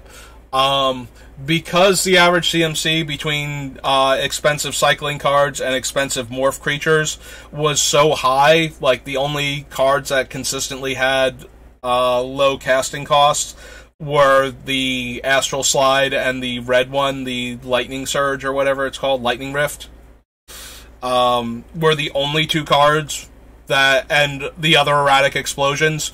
So everything else had a CMC like 6 or higher. You could very easily close out a game by casting one of these and pointing it at the opponent. And just, hoping. Like, there were games where it's like, okay, I am going to lose this game because my opponent got off to 2 aggro start and I couldn't kill enough of their stuff by cycling with the Lightning Rift and, getting my big creature out to block is only blocking one creature and I'm blocking rather than attacking. So I'm just going to attack you now and get you down, below 10, and see if I can rip, like, one of the Krosan Colossi or Cloud Scrapers off the top of my deck and finish you now. Actually, I don't think I had Cloud Scraper because he has an upkeep cost of double green. But I definitely had Krosan Colossus. I think I get Colossus and Cloud Scraper a bit confused because they both serve the same basic purpose as incredibly high casting cost, incredibly high power creatures that have morph and therefore are meant to be cheated around in order to get out. Because the deck was only white-red, so yeah, I couldn't have had Cloud Scraper. I keep saying him, though, because I'm thinking of Colossus. But the Cloud Scraper has the upkeep cost, so that one was never... But you still had, like, a 9-drop in Colossus as a 9-mana 9/9 with Morph. So, you could still deal almost half your opponent's life total with a good flip, and 6 was a perfectly reasonable number to hit most of the time, so... I like that deck a lot. You may choose not to untap it, and it gives an elf +2/+2 and trample. There's Explosive Vegetation, a fan favorite among players that like to ramp using rampant growth effects to get lands, like this one, and the one that can get gates, I believe, also is like 4 mana and gets 2 lands. Remove a card from the graveyard or cycle it. Protection from Clerics and Morph. One of the few cards that can turn life gain into a liability. Notable that it is only an instant, as opposed to the other one, which is an enchantment, so it keeps working. But yeah, you can have your opponent lose 2 life for every life they've gained this turn, or for every life they would gain this turn. So they gain the life, but then they lose 2 life, so they effectively lose net 1 life per life gain they actually have going for them. It's awkwardly worded, but it does function properly.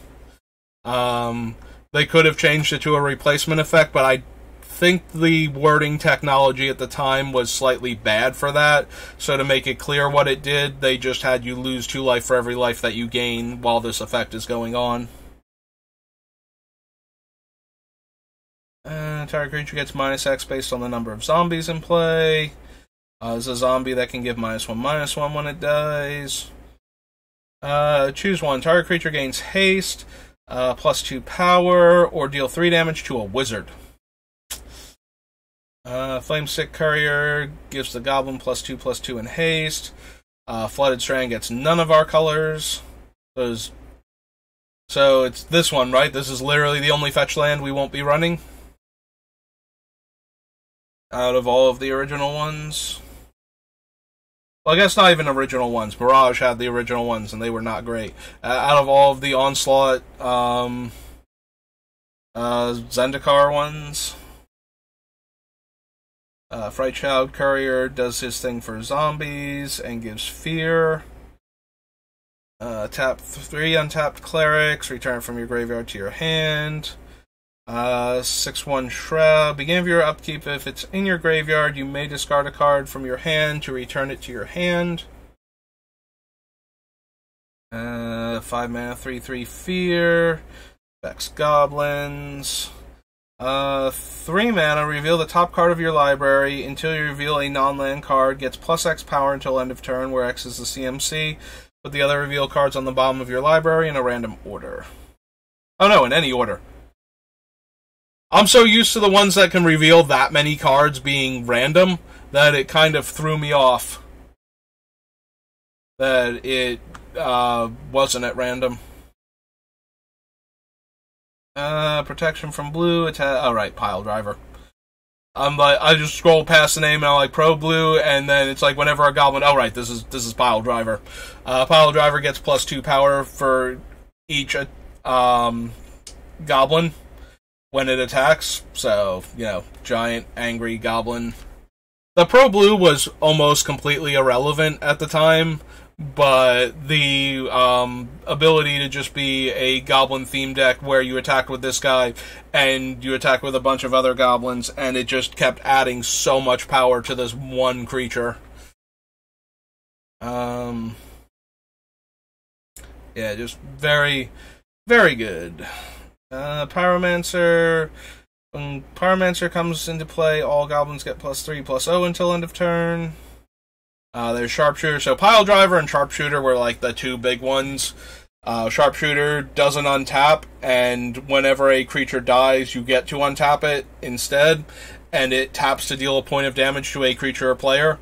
So if you were sacrificing creatures, which a lot of goblin cards let you do, yeah, that thing could get very out of hand, and that's how it could keep targeting players.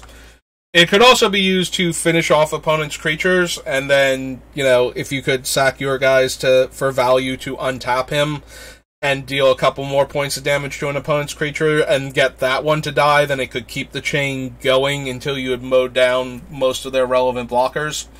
Also Sparksmith. Sparksmith was from around this time. I think he's actually in this set. And, yeah, that one dealt a lot of damage to opponent's creatures, potentially, so. 3 mana, 1/2 flyer, 1 mana, 1/1 that can sack goblins to buff, buff target creature.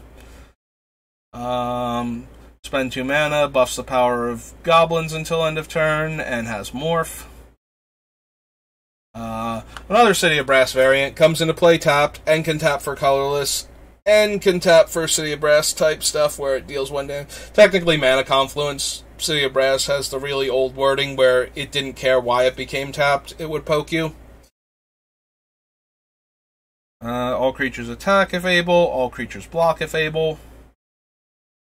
Doubles combat damage assigned. 5 untapped zombies you control, put target creature card from a graveyard into play under your control. Makes you lose 2 life during your upkeep. Yeah, Grinning Demon got a lot of hype when he was first announced because of Juzam Djinn, and saw a tiny bit of play, but yeah, was not quite good enough. Even Juzam Djinn is not quite good enough anymore, sadly, or perhaps for the best, because creatures were so terrible back then that a 4 mana 5/5 that dealt damage to you shouldn't be like one of the best creatures ever printed. Like, power and toughness to casting cost wise, like, you should be able to do better than that. Either that or removal spells of the day needed to be, like, way worse, one or the other. Like, something had to give, and creatures had to get a lot better, was what it was. And spells had to get a bit worse at the same time. Deals combat damage to a player. You may sacrifice it. If you do, that player discards 3 cards from their hand.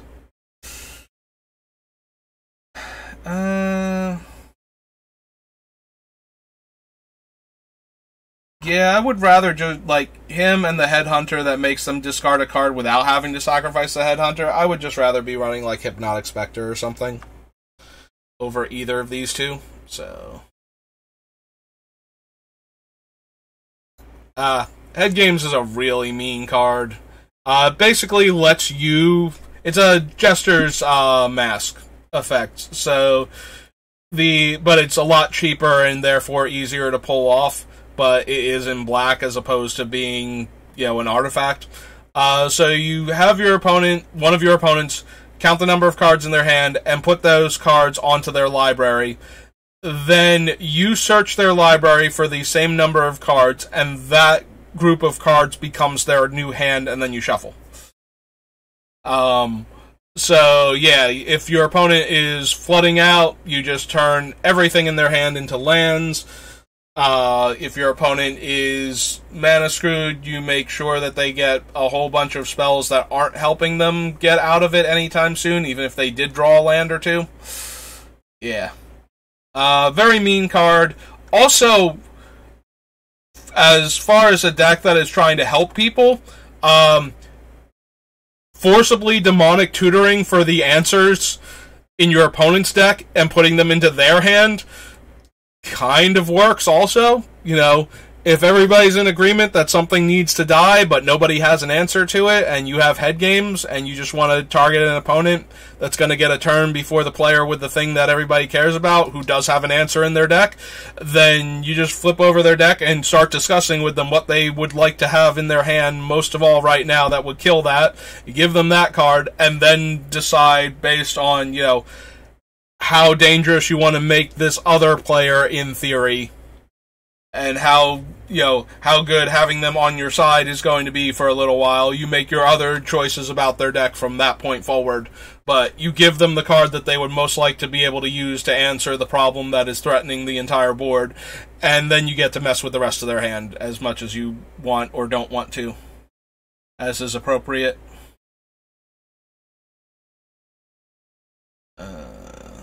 Insurrection. Always a popular game ender. All of a sudden nobody can block, and you have all of their creatures. It makes it pretty easy to win the game from that point. So Kaboom is just a variant on the Erratic Explosion from before, but is kind of worse, but with the higher casting cost. Notably, it can hit multiple players, but that's not really a thing. Like, it's better for Commander, but way worse for Constructed Standard, where I was using Erratic Explosion at the time. There's my favorite Kamal.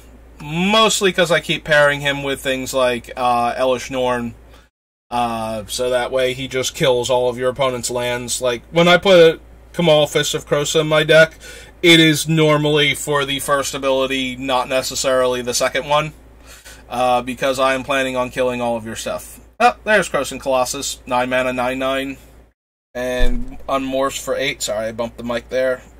Trying to reach an itch on the back of my shoulder.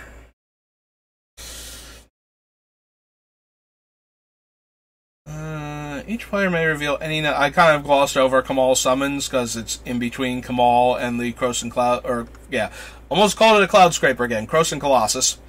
Each player may reveal any number of creature cards from their hand, then each player puts that many bear tokens into play. Okay, not really anything. 6/6, I can give trample.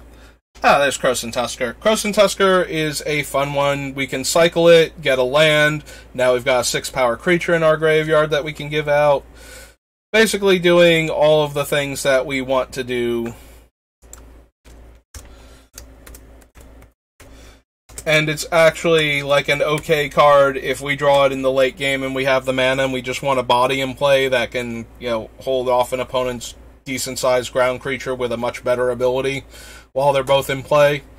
It doesn't matter if our creature is only a 6/5, it still blocks and kills like Massacre Worm or something in combat, so at least we still have a creature that's big enough to interact with their large creature at that point. And yeah, it's gonna get dwarfed in comparison by like Eldrazi Titans and whatnot, but we need something that we can safely put into play. And the fact that we can cycle it early to fix our mana, and then we have a large creature in the graveyard that we don't mind giving out, like all of those things. There's Lightning Rift. We won't see Astral Slide because it's white, but this is the Lightning Rift, so whenever you cycle a card, you may pay 1. If you do, it deals 2 damage to any player. I forget if this card was in, what's its name or not? Ikoria, because I only got to draft it like once or twice, and I did not get to draft the cycling deck ever. Which, you know, if you've ever seen Ikoria, so Ikoria is what happens when cycling gets out of hand. There were too many cheap, colorless cycling costs to combine with the the flare or whatever it's called. The red, white, and 1 or red, white, and 2 deals X damage to any target, and you gain X life, where X is the number of cards that have cycling in your graveyard. Yeah, so because you can win with just like 1 or 2 copies of that card, you would draft everything, literally everything, with cycling that cycled for colorless mana. And there were a bunch of cards that cycled for like 1 mana, so if you could get those cards, it didn't matter what they did. It didn't matter if you could cast them. All that mattered is that they had cycling 1 on them. You just jam your deck full of those, and it will, because you are cycling, you are getting closer and closer to Zenith Flare? Might have been Zenith Flare. Every single turn, every card that you cycle, until you finally hit it, and if you hit it with enough cards in the graveyard that it equals your opponent's life total, you just win. And if you had 2 copies in your deck, then, you know, you only had to hit half that number twice, so yeah, that was... I never even got to play that deck, and I've seen it like once or twice before from watching, you know, other people draft it, and it's just dumb. It's like, it's such a dumb archetype. Like, Zenith Flare was way too powerful. Probably should have been a rare, just so it didn't show up, because it's strong enough to have been a rare too. Like, I know it's a cycling deck payoff, and they wanted something, but that was way, way too much. Like, cycling's a really good mechanic, but it's kind of bad when you don't ever get your cycling cards because there's one person at the table that's just gobbling them up and wants every single copy they can get. And you just wanted a card that was like okay in your deck and you could cycle it for a card draw when it wasn't. There's Mana Echoes. Because there's a Creatures Matter theme in Onslaught. Like, Onslaught was a very tribal set. This is the one that when you have a lot of goblins in your deck, and you can make use of a lot of colorless mana. Goblins is the most common thing to use this with. Slivers is also a good one. You know, just put... Whenever a creature comes in play, you get a colorless mana for every other creature that shares a type with it. So, if you put a creature into play that, like, if you have 5 goblins and you put a goblin into play, you get you get the 5 colorless mana, and now you have 6 goblins. But if you put, like, Siege Gang Commander into play while you have 5 goblins, now you have 9 goblins and 4 triggers, so you're getting 8 mana, so you're getting 32 mana there. Yeah, you can see how this one might get out of hand very quickly. Trample Haste comes into play. Each player secretly chooses a number. Then those numbers are revealed. Each player with the highest number loses that much life. If you are one of those players, put 2 counters on it. Yeah, I think most players would just let this be a 5/5. If we gave it out, you know, nobody's going to bid life to stop that. Because the only player that has to worry is the one that Menacing Ogre is coming at anyway. And if they bid any amount, yeah, and the Ogre's not staying, it's not like it matters that it's a 5/5. Would have been a 5/5 next turn, because there is no next turn for him, so yeah. No, I was kind of hoping this was a slightly better card than it was. Misery Charm is destroy target cleric, return a cleric card from your graveyard to your hand, or target player loses 2 life. Mythic Proportions was the super popular aura for... There's a card from Judgment called Nomad Mythmaker, and he can put auras from the graveyard into play. I believe it was from the graveyard. Yeah, tap activate ability that got an aura into play from somewhere. I think it was the graveyard, so yeah, you would just discard Mythic Proportions and try and get that onto a creature and have it be a, like a 10-10 or 12-12 trampler at that point, depending on what creature he hit. Good old Nantuku Husk. Well, one of the better sacrifice a creature, one of your better Aristocrats outlets for Limited, especially. And, nowadays, there are a lot of decks that that have an almost good enough Aristocrats build. You'll see an Aristocrat style deck almost be good enough in Standard, and they just need a sack outlet that doesn't cost them mana to sacrifice the creature to get their engine really going.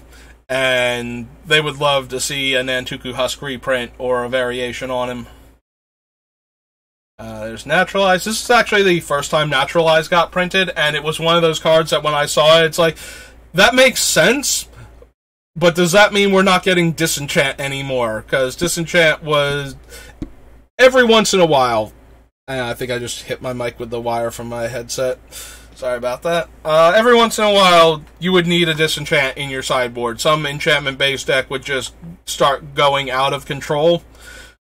So it was really nice that now we had Disenchant and Naturalize, so that both white and green decks had, outs to those sort of decks. But it did make me wonder if that meant... And also, like sometimes Artifact decks would start getting out of hand too, and having a way to remove one of the key pieces from an engine did make me wonder if we were going to stop seeing Disenchant if Naturalize was just... But it always made sense. It was actually kind of weird that it took that long for green to get a Naturalize, to get its own Disenchant variant, even though both it and white had plenty of ways to destroy both artifacts and enchantments. Nosy Goblin kills a morph creature. Oversold Cemetery lets us get things back to our hand if we have a lot of things in our graveyard, but yeah. Oversold Cemetery does let us get back the ones that we want. Is it a may? Yeah, you may return a creature card from your graveyard to your hand, so we can leave the stuff that we wanted to get into the graveyard in the graveyard. We are trying to put a lot of creatures in the graveyard anyway. I can always add it to the list, like, if it doesn't work out, it doesn't work out. And we just cut it. Yeah, oops, Cemetery, ow, E-R-Y.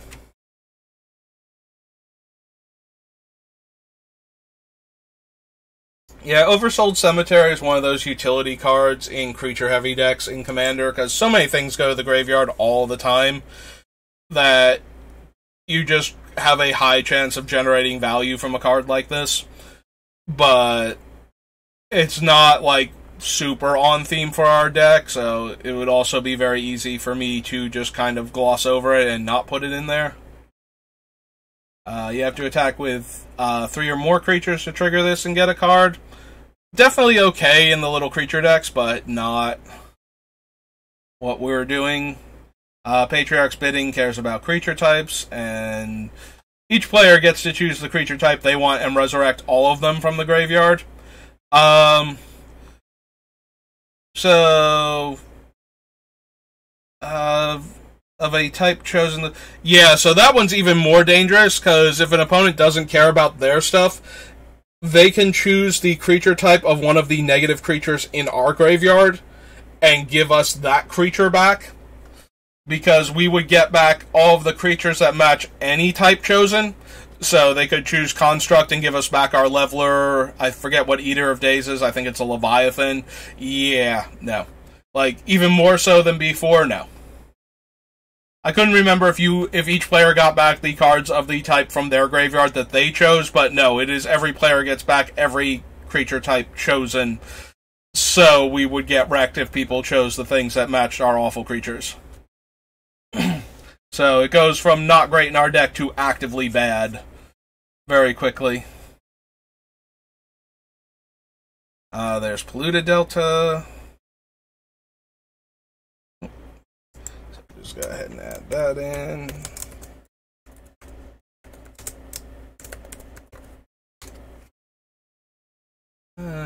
Primal Boost is the giant growth that has cycling.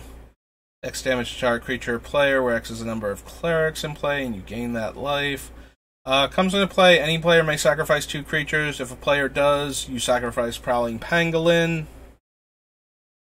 Yeah, not good enough to force the sacrifice, so, not good enough to put in the deck. Haste and Power and Toughness equal to Goblins. That's a blue land. Riptide Replicator. This is a fun card. Never actually did much in tournaments, but it is a very fun and amusing card. Similar to Volras Laboratory, and was way more fun before they codified how it worked, although you can still do some of the fun, silly things with it. So you have to choose a creature type and color that are in Magic. I think very briefly with Volras Laboratory, either it was because you could choose weird creature types and weird color combinations, or you might have even been able to choose things that technically didn't work at the time. But I think they, either they errated it or they made it clear, very soon afterwards that no, when we say choose a creature type and a color, we mean existing creature types and colors. But anyway, so for decks that care about creature types, being able to make a creature of that type every turn as a token was kind of fun and useful. But it also let you do silly things, like make blue elephant tokens if you're a huge fan of the Max Rebo band from Star Wars. I am a huge fan of the Max Rebo band from Star Wars.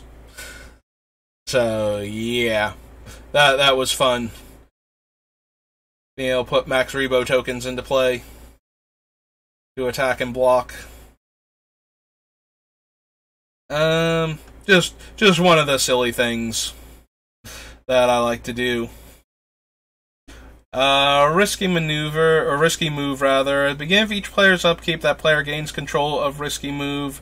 Whenever you gain control of risky move from another player, choose a creature you control and an opponent flip a coin. If you lose the flip, that opponent gains control of that creature. No, thank you.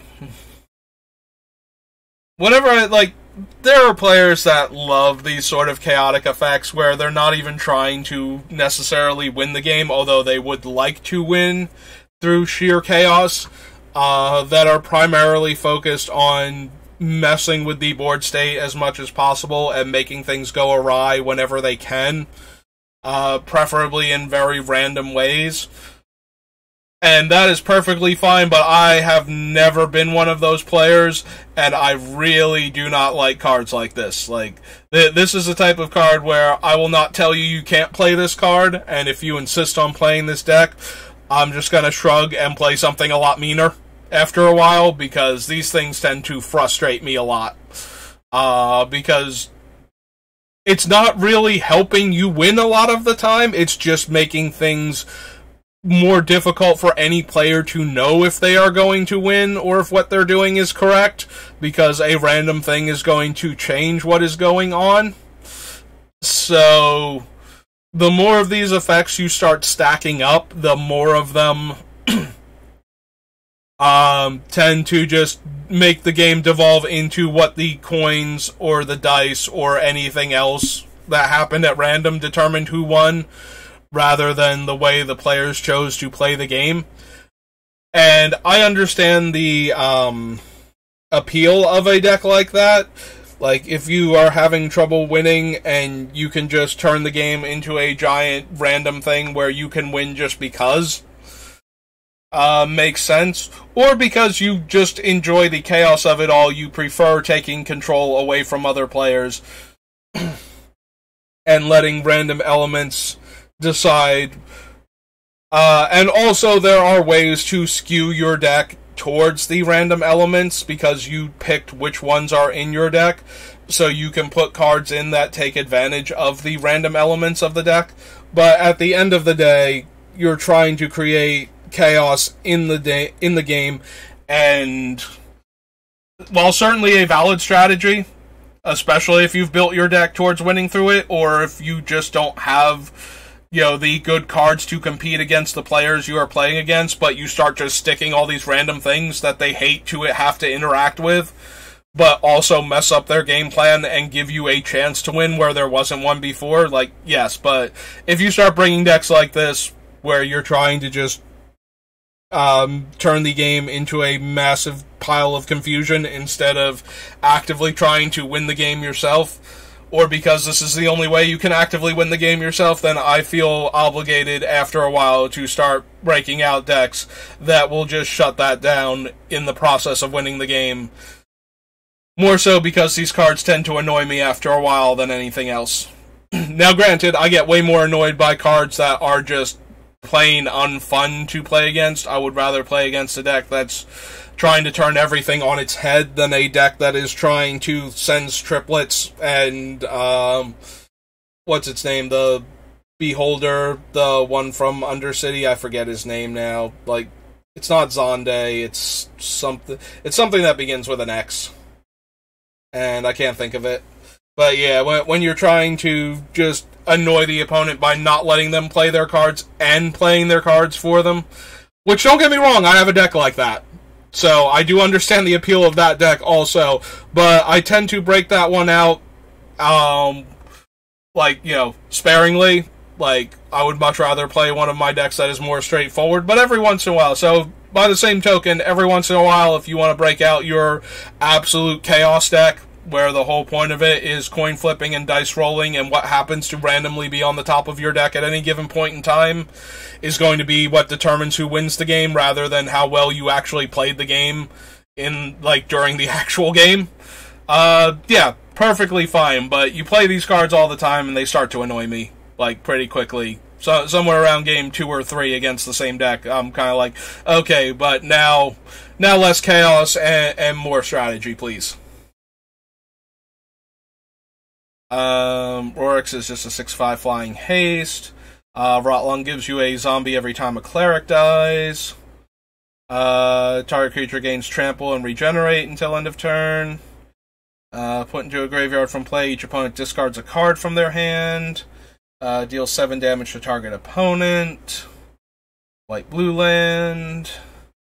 Deals combat damage. So, similar to the other Basilisk that we saw before, kind of not really Death Touch. Like, it destroys the creature at end of combat, and the damage has to be dealt during combat for it to trigger at all. Severed Legion.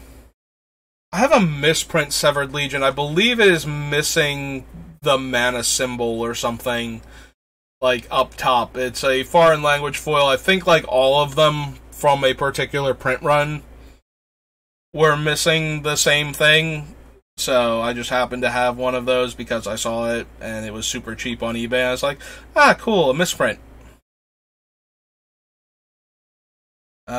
Shade's Breath makes the creature a shade until end of turn, and gives it the ability to pump itself with black mana. Trample attacks, it gets +3/+0 for each attacking beast, so not helping. Each player loses 1 life for each zombie in play. Shock living its best life there, killing a Psychotog, which is nearly impossible for Shock to do. In order for Shock to kill a Psychotog, there can't be any cards in the player's hand, and there can't be more than 1 card in their graveyard at the same time. But, hooray for this Shock, it found a way. Or it's just finishing off a Psychotog that has eaten a whole bunch of stuff now and is, out of resources. Or it's trying to get the controller to have to spend the resources to pump it outside of combat before they can, before they'll be able to attack with it and pump it then. But, yay for you, Shock. You show that Psychotog.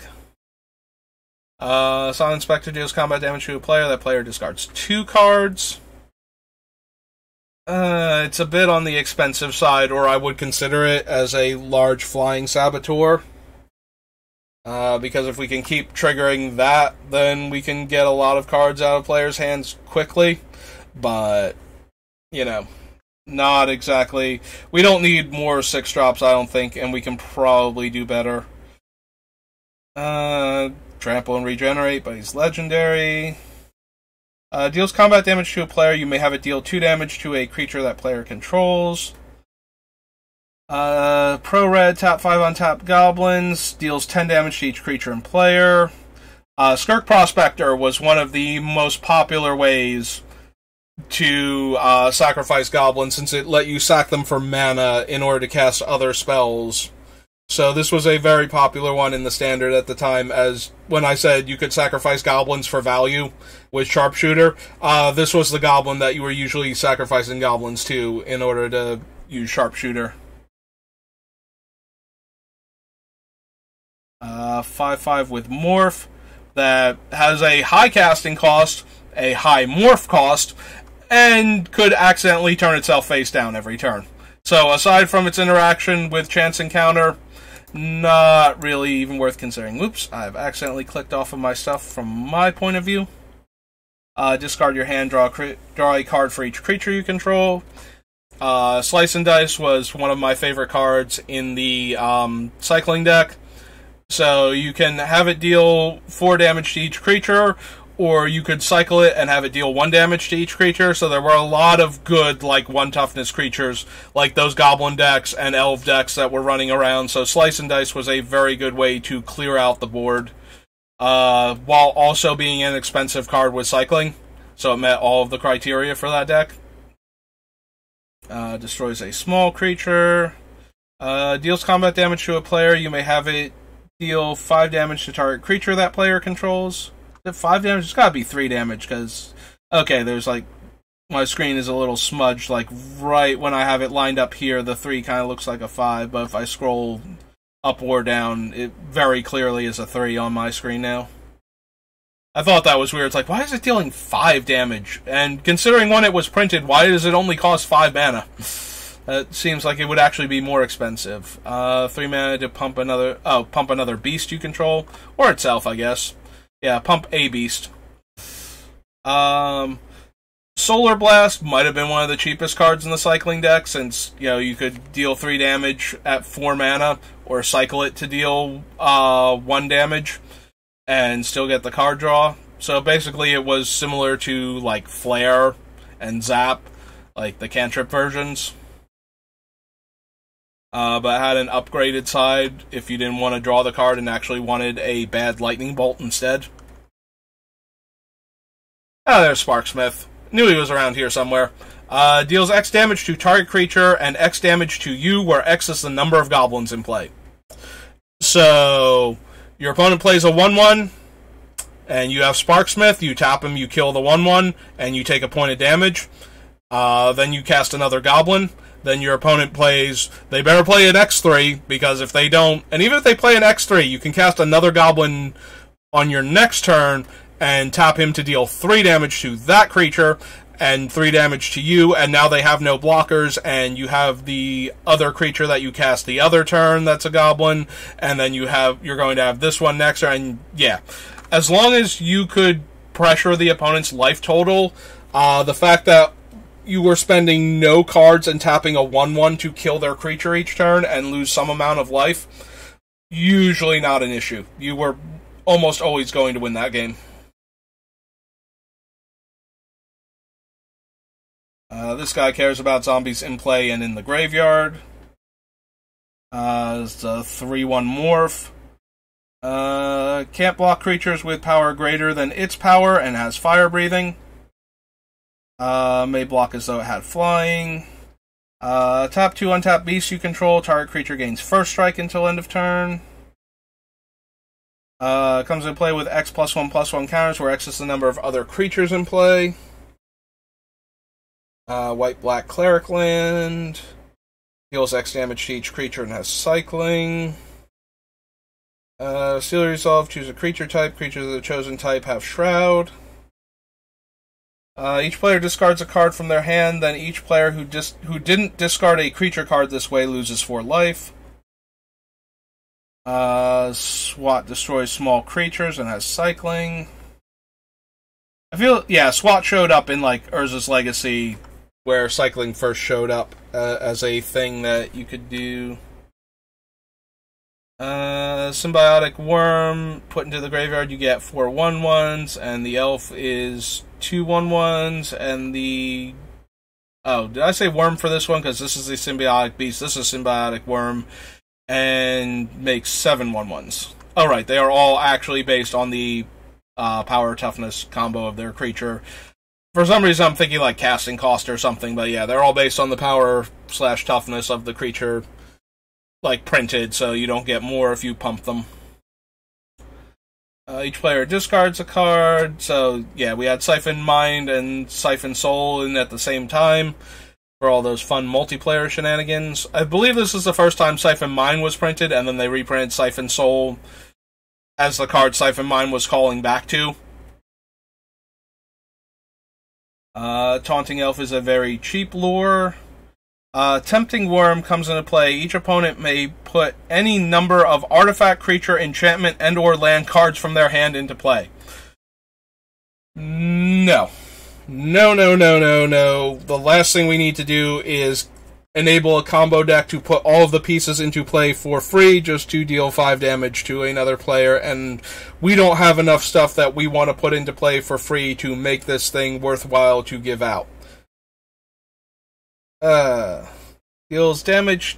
Whenever a creature deals damage to it, deals that much damage to that creature, and when spells deal damage to it, deals that much damage to the spell's controller, so yeah, those aren't helping. Opponents will just take 4 in that case. Beginning of your upkeep, if a player controls more wizards than any other player, they gain control of it. No. As dealt damage, you lose that much life. Okay, so that's another one of those type of effects, and I am okay with putting a bunch of them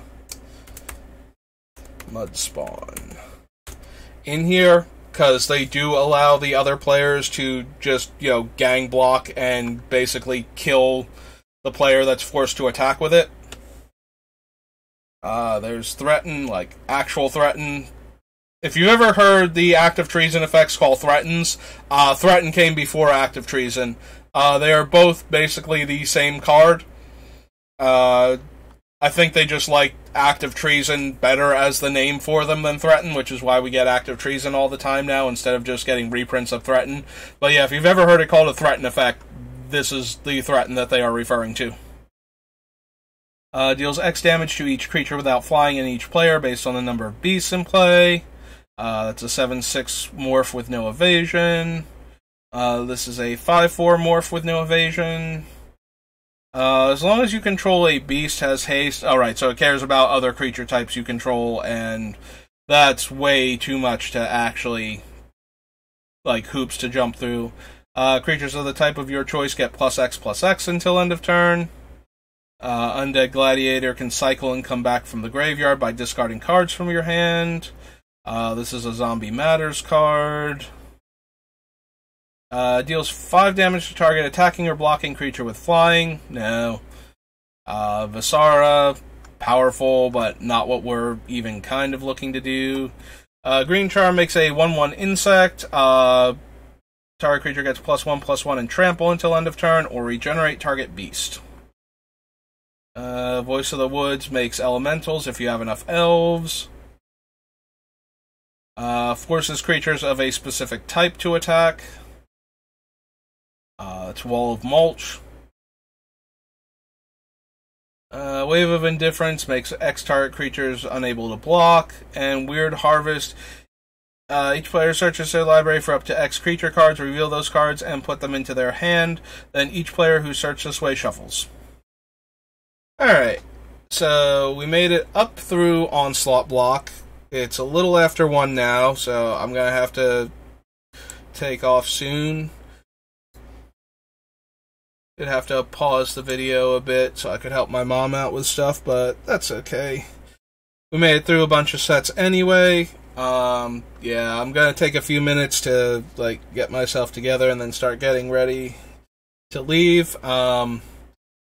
So we're still gonna be working on this deck. Looks like it's going to be, a week or two before we actually finish this thing. Maybe I'm being optimistic, maybe it'll be even longer than that. But we are making progress at least, and these extra little hour and a half streams are really helping us, like, chunk through like a set or three at a time, or at least give me time to ramble about things and still make progress in a week. So, either one is perfectly good. So we were up to Onslaught. I forgot to update that we finished, after a completely different set, and I was still on Morningtide, and I was worried I didn't save at the end of that, but yeah. I did save, I just forgot to update this. So we stopped at Onslaught block. So I've been Saber. If you want to see more of the card selection process and things I've been adding to this deck, I have all of the VODs up on YouTube. So I am SBR_BLD on YouTube and Twitch, so you can find me at either of these places if you found me on the other one and you're looking for more of this. I also do drafts. Unfortunately, with the way I have my stream set up, I can't see my chat while I'm drafting, so if you come in and I'm drafting or playing limited games and the chat is in emote-only mode, I apologize for that if you were really looking to talk to me about something. But feel free to stick around. I usually turn off the emote-only thing right before I stop, so if you wanted to say hi or something, or if you just wanted to use an emote to wave at me or something, I will see it right before I turn the stream off, so you can always stop by there. I've been drafting the Baldur's Gate set just because it is the newest set. I'm not particularly thrilled with Alchemy, and I haven't been doing great with the set. But we have had some good games and some good strategy moments, so that's been really fun. I particularly like the one match where I thought I drafted a good deck, and the deck just was not winning, and didn't even look like it could win. And I had to go back to the sideboard and start changing cards in the deck for other cards that I had drafted to try and see if I could salvage this deck, and I wound up getting a lot more wins than I had been getting after going 0-2 to start.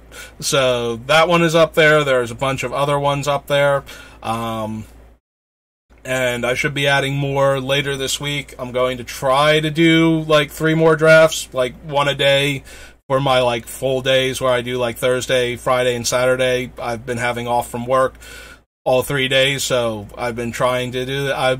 My brother and I might be going out to actually play Paper Magic for the first time in a while, outside of a pre-release, because we found another place that's relatively nearby that's doing F&Ms, that's getting, some of the people that we used to play with at one of the other stores that hasn't been getting the crowd that it used to, so maybe Friday night I won't have time to record a draft, but hopefully I'll be getting, at least 2 of them up this week. So over the course of my 3-day weekend. And we'll be doing a lot more work on the Beamtown Bullies. Hopefully we will get through all of these sets soonish, maybe halfway through next week, and then we can actually start on the deck building process, which should take one of these long streams to finish. And then we can start going over prices and whatnot and figuring out other cards that we could swap in, so that way people that are watching this but don't have anywhere near the card access that I do can find a more budget-friendly version of the deck to build. So we've got a lot of stuff that we are still working on, and we will get through Beamtown Bullies, and then we will move on to the next build, which I am pretty sure, unless this takes a lot longer than I think it will, is going to be Miracle. Because Miracle was one of the cards that I saw out of Baldur's Gate that just made me go, that is an insane value engine, and I want to try and build a deck around that. That thing just screamed, that one is going to be a high power level deck. I don't know, like I said, I don't build competitive specifically, but expect that one to be okay in competitive Magic, if not actually good. I'm pretty sure, unless I make a couple of questionable decisions purely for my own amusement for how the cards interact with becoming enchantments later on. we should be able to build at least a good shell that you can then adjust for your more competitive build later on. But I've already been rambling for quite a bit after I was going to end the video, and I do have to get ready for work, so I will see you next time. I've been Saber, and thanks for watching.